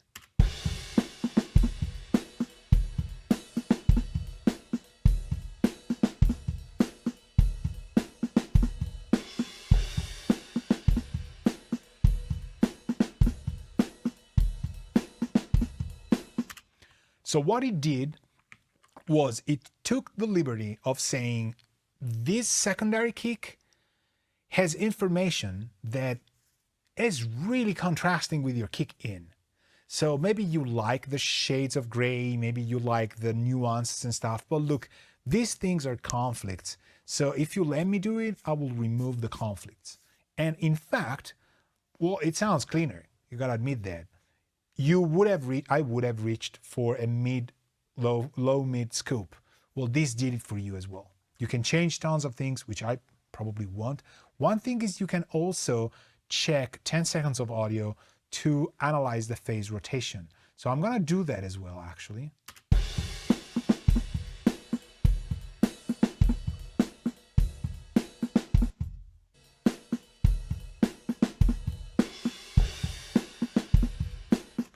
And now it resolves conflicts, but also rotates phase by C 17 degrees. That's how, it happens, but if you really want to have it in, there, you have it. And the beautiful thing is that, and this is insane, you have a mix knob from dry wet, which is compensated in phase, latency, anything. So you can decide basically how much of an intervention strength you want here. Okay, so this is great. I'm gonna tell you why, because honestly, given the type of tone, I think 100% is a little bit too much. I like the human factor of somebody who's just been 17 degrees off phase, okay?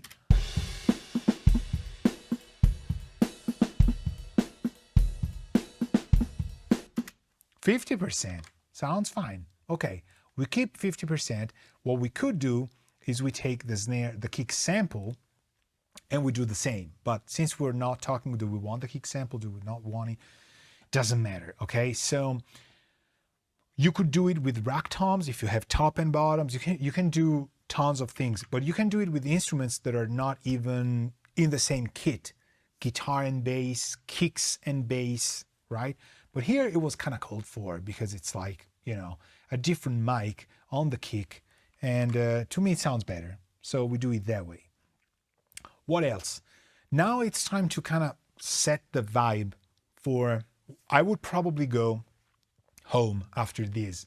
Say, all right, thank you very much. If it was a system job, probably that's done. At least it's a step one.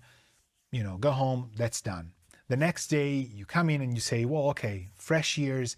How can I get these kit to sound right? So again, I have no context to give you, so I cannot say, well, you have to always use tape. You have to always do this to the kick. But I can explain to you the mindset that I would have, okay? The first thing I would do if I were fresh and I would be just starting off mixing things would be to contextualize the kit. In my opinion, I heard the song and I hear it also in the kit. This thing wants to be a 60s, 70s, very nice, natural, musical, non-overpowering kit. So to me, it needs tons more color. Or I would say the first thing that comes to mind is tape. When I hear this type of drum kit, the way they mic'd it, there is one plugin that I think it's the secret. And it's the J37 stereo that Waves does. It's kind of a newer plugin. I cannot tell you how much I love this tape plugin. It still is one of the best. So it doesn't matter what you use. I would set up the vibe for this thing. So to me, the old drums that we're using, we need to find a formula of tape that kind of gives us that idea. Maybe it's a Beatles thing I'm hearing, and so the 37's kind of, Abbey Road, EMI recording studios. But I usually take the formula, the bias, maybe a little bit of in-out playing. 15 IPS is fine. I don't touch anything else, but let's hear it out. It's just a perspective plugin. 88, 811, 815, they're so different, yet there's one that usually just speaks to you. Let's try that.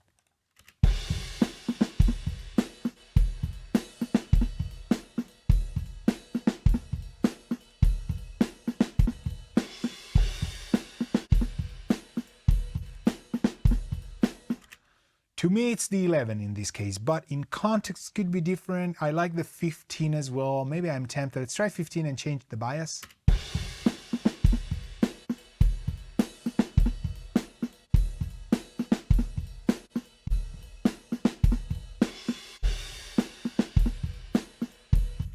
Okay, so we go +3, 811. I like that. You hear it. How can I explain that? Like, how do you decide? If you're used to hearing drums or single tracks in isolation and you kind of worked on different genres and things, you kind of get a vibe for how the kit would want to sound in context, okay? So to me, if I can hear the record in this, I kind of like that. So now I'm going to go level in and out. Let's try that.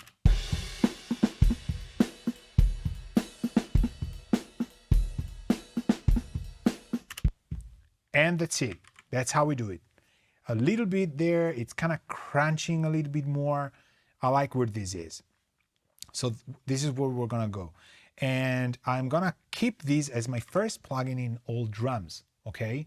The second thing would be working on the general gist of how the kit is snapping. How can I say that? Because I'm kind of getting tired, so the explanations are getting a little bit more difficult to let out.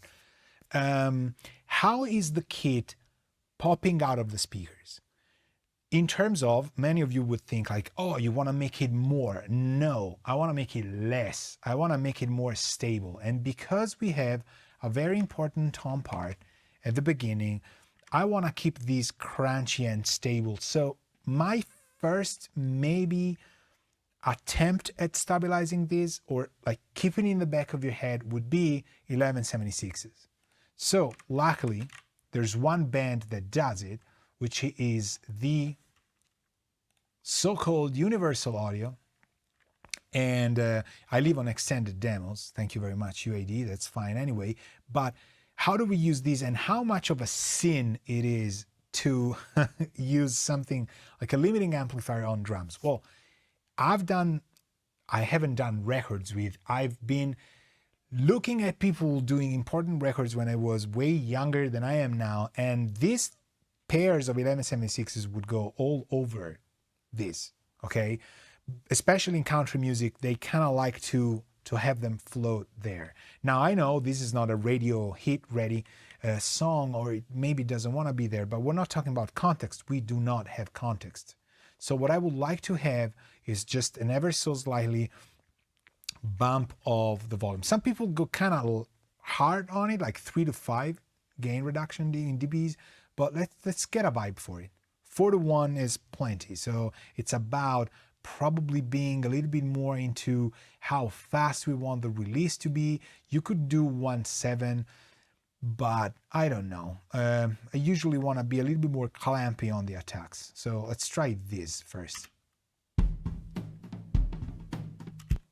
These already sound good. I can tell you, if we bypass it, it has that thing. Oh, so good. Just exactly. You hear how the whole balance of everything kind of reshaped itself after tape, as if we had recorded on tape and now we're mixing it, right? So I'm gonna keep going. Let me do a copy on B and we keep A where it was.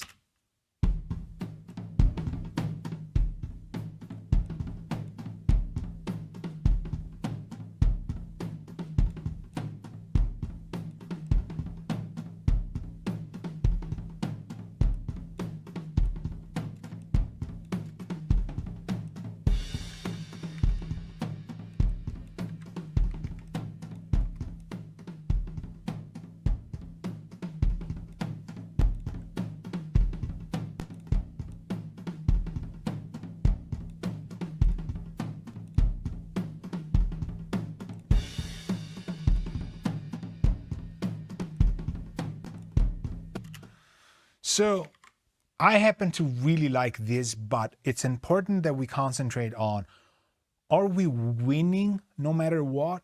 Well, no.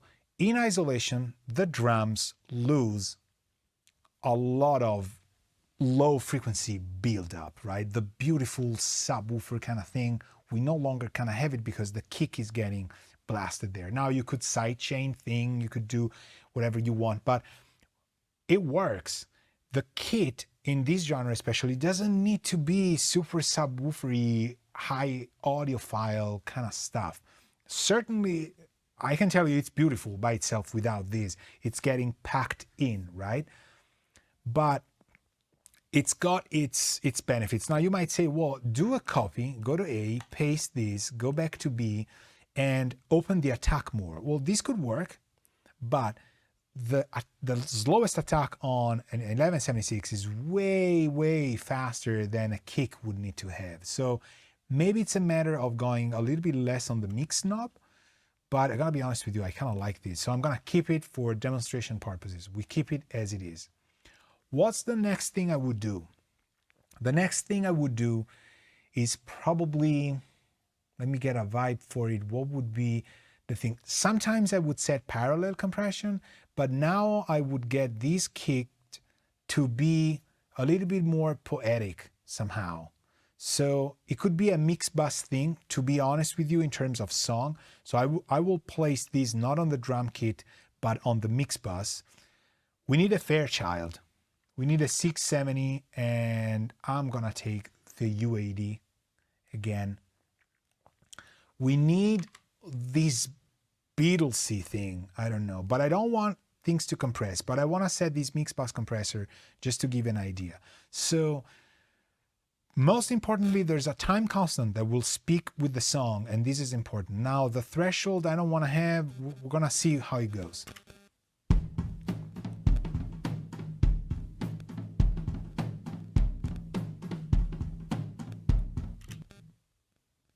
Have you heard it?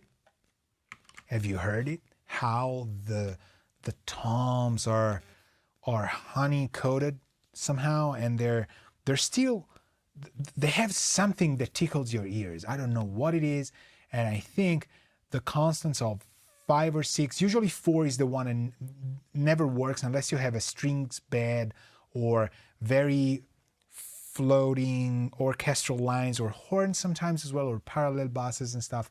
5 and 6s, or just 1 to 3, are just fantastic. I am not even gonna touch it. This is staying here, and it's my vibe. If I work the drums now, that mix bus compressor is also taking, it's working towards that. Now, what we should try and do is set up my 33609. So what I need to do is go to external effects and call this, well, 336, if I can type, 09. So it's a stereo configuration with a stereo configuration, and there's no link with the MIDI association with the MIDI device. I know for sure that I am sending to 11 and 12, which is, you see, they're the only one open, and I'm returning on 3 and 4. Okay, so now what we need to do is we need to take a look here. Well, I'll keep my 33609 there in camera so that you can see it, and we need to open a bus for it, right? So I'm gonna do it right next to the drum bus, why not? And I'm gonna go effect. I call the external plugins 33609, it's stereo. It will go to all drums, maybe not. Maybe it will go to all effects, and it's gonna be called 33609. Boom. This dude is now all the way to the right, of course, because it's being placed in order right here. So what I need to do is go to buses, move it right here. You know what? I'm gonna put it before the old drums here, all kicks and all snares, because this is a dedicated thing, and it's fine here. So what it does here, it's just a delay, an input gain, or and a retard gain, send and retard. I think they're fine at 0. Doesn't quite matter. I'm gonna try and measure delay. 1.75 milliseconds. It's fine. We keep it that way. Now I'm gonna solo exempt this dude, and we can send stuff to the 33609. I'm gonna take the old kicks and old snares. I could send the whole kit. I usually do send the whole kit, but I'm gonna send kick and snares, and they're actually not even playing in this section. So we're gonna go here, and just to calibrate the unit, I will do it this way. So you see I'm sending 33609 send and retard at 0 level, and they should be going here to the bus. And now it's in bypass and set to dual mono. So well, we should hear something.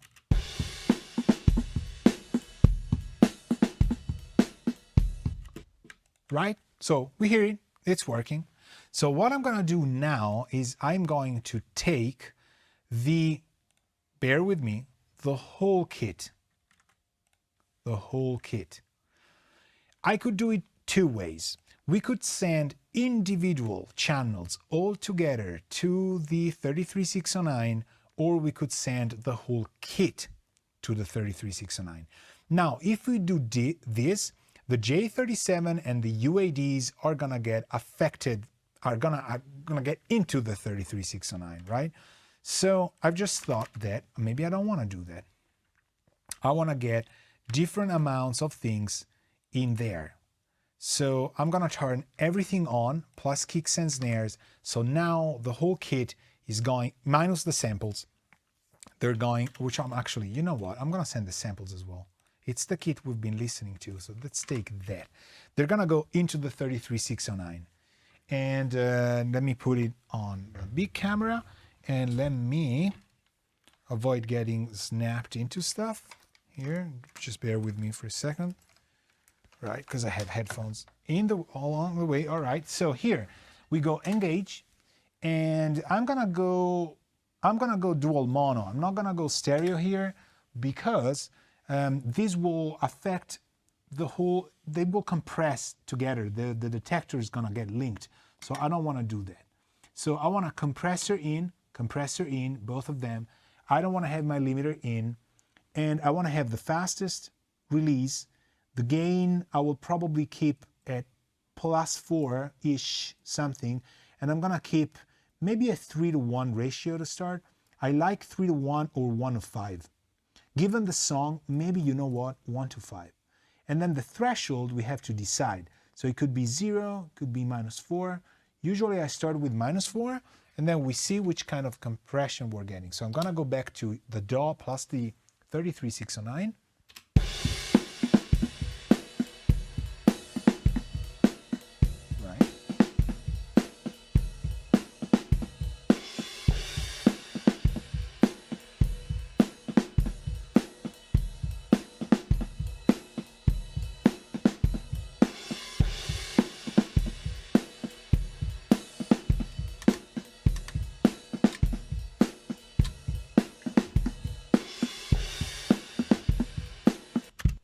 Okay, now what I'm gonna do is I'm gonna take the 33609, I'm gonna drop it down, and I'm gonna introduce it back again.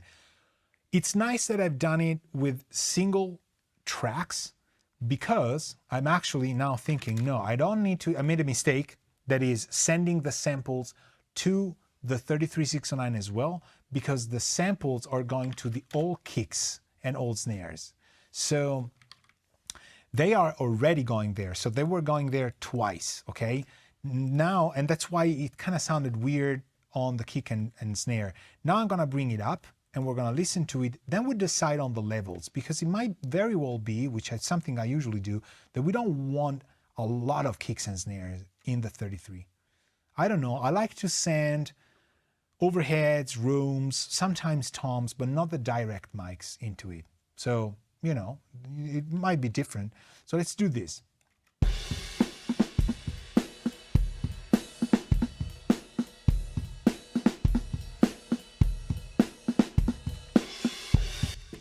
You hear it? It's kind of weird. So I'm not gonna send the kicks and snares, and I'm gonna work the overheads manually. I think the mono and room are what need to be changed. So I'm gonna select them all so I can do this together.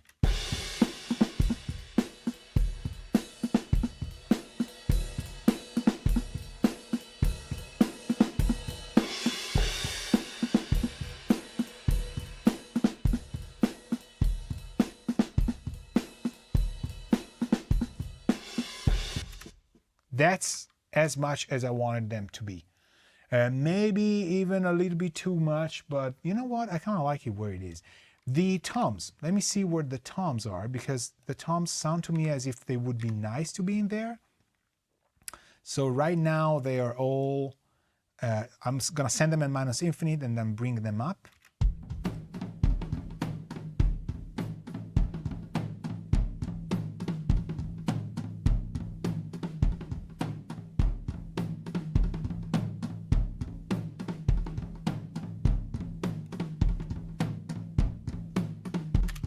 You hear how they feel the space more? Ah, it's so good. Now I'm gonna play with the kick because I'm thinking maybe a little bit goes a long way. I usually don't use it, but let's try this.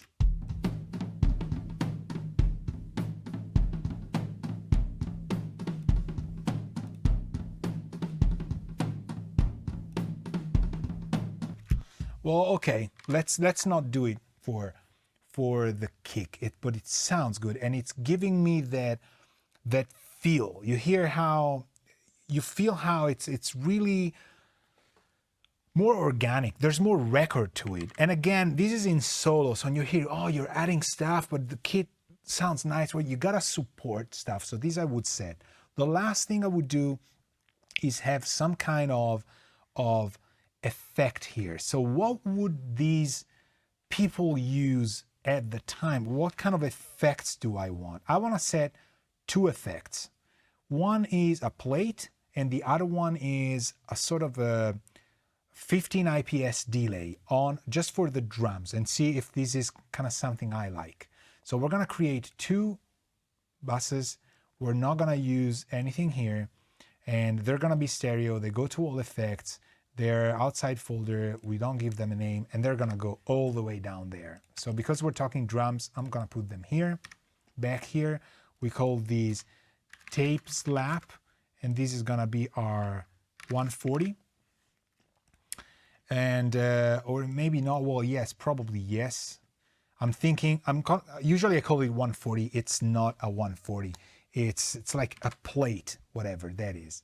So let me just fine tune something for the toms. Let me put a part here with the toms. Nice. Okay. So rack tom 1, 2, 3. I'm gonna send to tape slap, and I'm gonna configure tape slap with Kramer tape.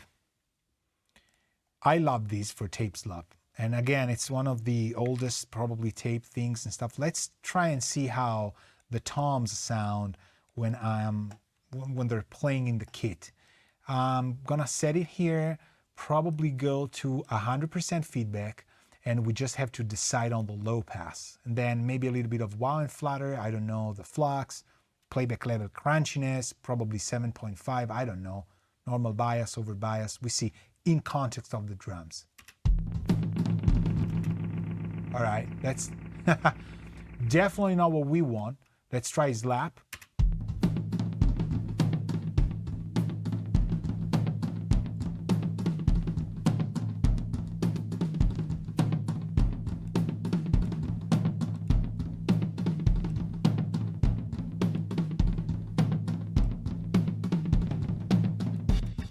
All right, how weird is that? I know, but hold on. It's a lot of effect. We don't need that much, but it could be cool. Not for all of them, maybe for just the floor, but if something this obnoxious works, it could be nice. Now I'm gonna show you what you can do later on.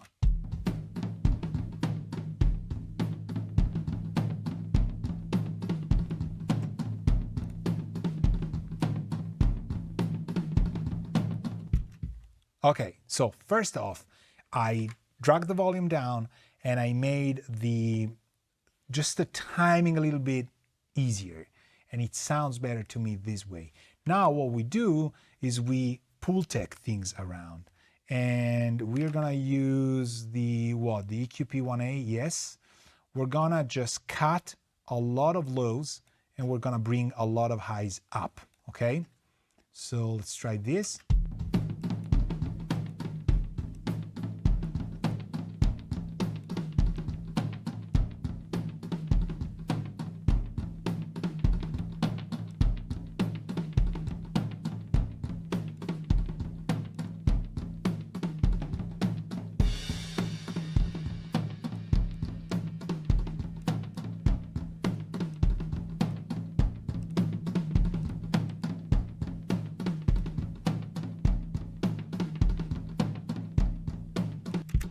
All right, this stays like this.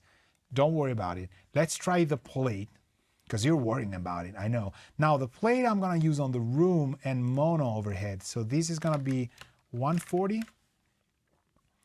I'm not gonna use it on the direct sounds, and probably, I mean, again, the tape slap doesn't need to be there. It could be on the mono overheads as well. It's just a vibe thing that I wanna set, because just, it works a little bit after you've set your plate. So the 140 could be the 140. I actually wanna use the 2445 because I love these as a plate. And let me hear this kit now, okay?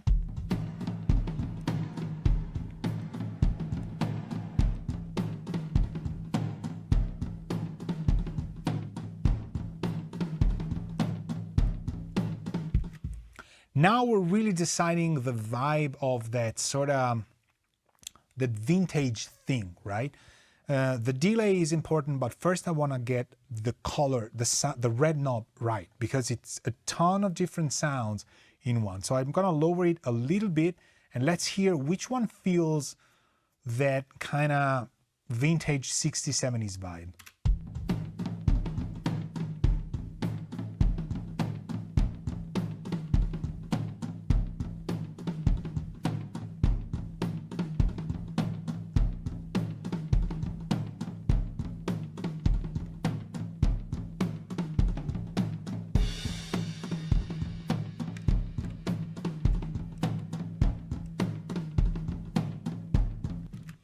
Honestly, to me, this kind of sounds good, the 0.8.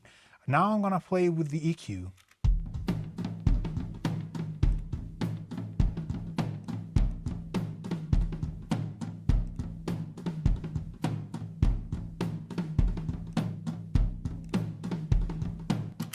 Definitely this.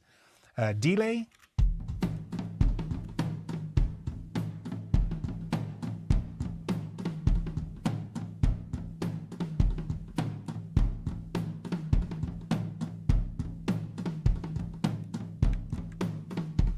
Okay, so because the delay is getting a little bit, it's taking the effect away from the direct sound, we can lower the gain, right?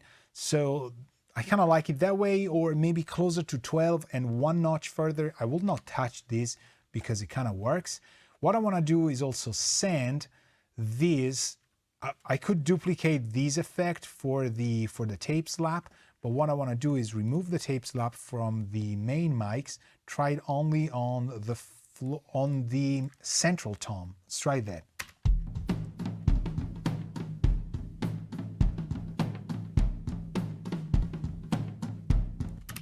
Oh, okay.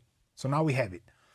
That central tom is essential to keep the groove going when it hits, and we just have that little bit of a bounce there. What I would do is just place the 45, the copy of a 45 on the slap, because we can afford it, rather than sending it into the 45, and hear how a little bit more bloomy that is now.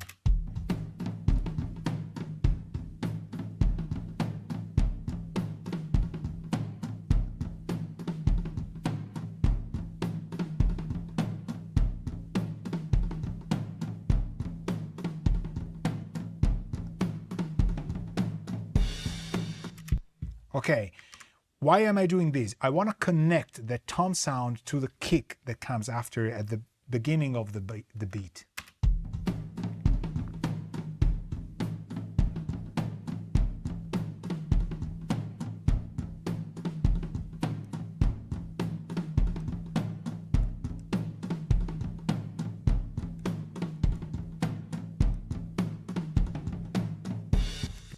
Okay, I like it that way. You hear it?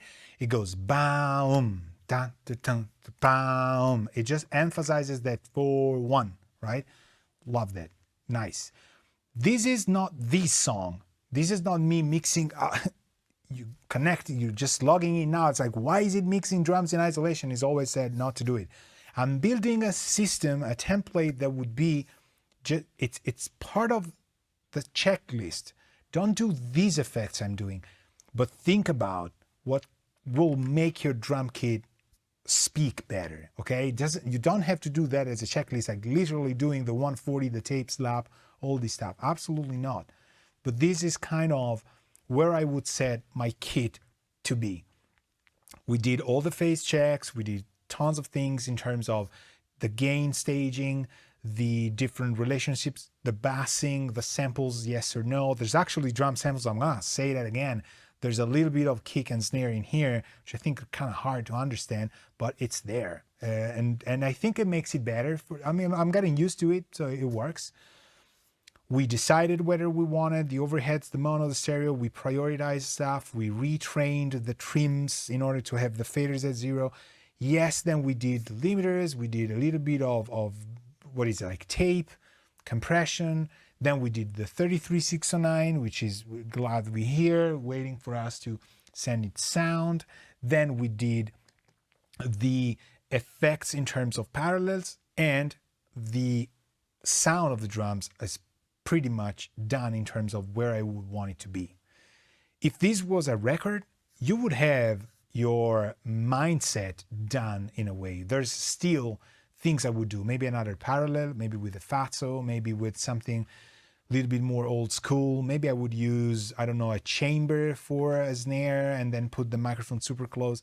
It's contextual. We cannot really say that I do that all the time. But I wanted to encapsulate this workout in terms of a drum mixing workshop, right? So that's why I called it drum mixing workshop. It has to be out of context a little bit, and it was completely out of context, actually, not a little bit, because it just summarizes how you would deal with stuff. The question that I got on how you deal with long ringing toms, it's kind of funny how I'm answering these, because if you noticed, I have not touched the toms in terms of there's no EQ, there's no compression. It's self-fixing itself way more than you would think it would. A lot of you, I'm thinking, because I've done that, and it's kind of a mistake, would have gone initially over the toms and go scoop the low mids, change stuff, and then you have this very dry kit made of different pieces that fights against you. And the last thing I want is the kit to pose resistance to my mixing approach. So while some of the stuff would be something your assistant does, nobody has assistants anymore. So you gotta be your own assistant and do it in steps. I told you when I would stop, go to have dinner, come back the next day, maybe treat the effects. Now I would probably try and maybe saturate something more in parallel, for example, some hits that I want to have a little bit more, but I would keep going. I would want to integrate the bass in here. And again, 10 tracks, 15 tracks for a record. Well, my mixing template's kind of there now. I know where the kicks have to be in terms of volume, and this is just a lifesaver. Also because your drums are going to support the whole thing. And imagine me doing the same for bass, guitars, keys, vocals, backing vocals, and not calling these the mixing sessions. I would call these the pre-production for the mixing. But once you get, you sit down and say, okay, I'm going to open an SSL channel strip plugin on this snare just to brighten it up a little bit, which we could actually continue with the whole song. I will do it on my Patreon. So I will keep mixing this song with the drums that I have, bringing this stuff around. So if you want to see the remaining parts, please join my Patreon and you will see all the other chapters. I'm going to do the bass, the guitars, the keys, and then probably automation as well. But I want to bring this in context. So the second chapter will be the context of the song. And working the same way in template land for the other tracks. Now, remember, we're hitting 5,000 subscribers. If you're going to subscribe before then, I'm going to do a raffle and get one winner that will get, Focusrite doesn't even know it, a Scarlett 2i2 audio card. Now, what I have here is a 3rd gen. I will get you a 4th gen, and not this one, because this one's mine. You can't use it. So if Focusrite wants to come aboard, fine, awesome. They'll send it to you. Otherwise, I'm going to buy it off you, from you, for you. No, off Focusrite for you. That's what I meant. 5,000 subscribers. Subscribe to YouTube. We're doing this because why not? I want to do this. 5K is a huge thing for me. I thought I would never drop over 100. So we're going to do it, and we're going to do that. Remember also, we've seen some plugins like Mastering the Mix Limiter. This thing is free for you if you join my Patreon, because as an education supporter, Mastering the Mix is giving this to every patron of mine. So if you join it, this plugin is free and you get 25% discount on all of the other plugins, including what we've used, which is Fuser. Now, why am I doing such a big deal of advertising the heck out of everything? Well, because if you join, you become part of the people who made the video you've been watching today for free available. If you've been here 10 minutes, 1 hour, 2 hours, or if you're watching this video and you actually made it this far, congratulations, because you've been making it this far. But this video, this free content, these exploring things around has been made possible not because I want to do it, but also not just because of that, but because there's people supporting my educational projects.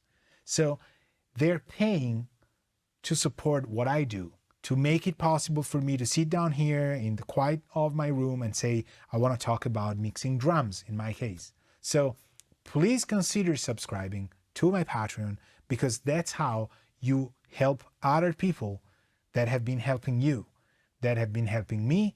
We're going to explore new things together, do music, become better at what we do, explore new products, talk about things.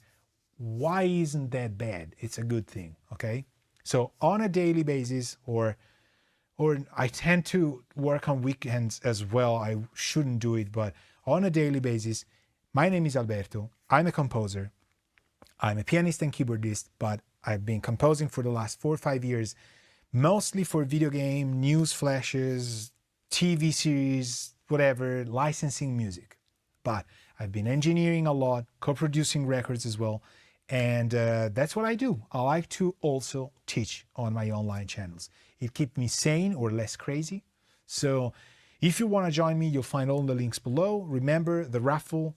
The moment we hit 5,000 subscribers, I'm gonna select, just draw one winner who's gonna get a Focusrite 2i2 4th gen, okay? So be there the Friday after we hit 5,000 subscribers. It's gonna happen. Sending it out to everybody. This video also will be in the future available. Maybe you're watching it already from the future. So the only thing I can tell you is check out the links below. Thank you very much for being here. But most importantly, thank you for your support. Because without you, I would never sit here. I would never be able to dedicate time, apart from the other things that pay the bills, to really enjoy this task of sharing information together, okay? So see you next time for whatever we're gonna do. Check all the links and stuff. Make sure you subscribe. Thank you very much. Ciao.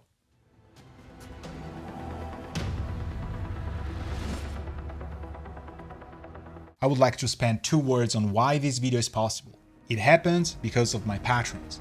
I have a Patreon in which I teach songwriting, scoring for video games and writing soundtracks, being creative, exploring hardware synthesizers, analog outboard, virtual instruments, sample libraries, mixing and mastering. We talk about recording. There's a lot of cool people in there. Check my Patreon out if you would like to support me. It really means a lot to me, and it makes these videos and the future ones possible. So thank you very much.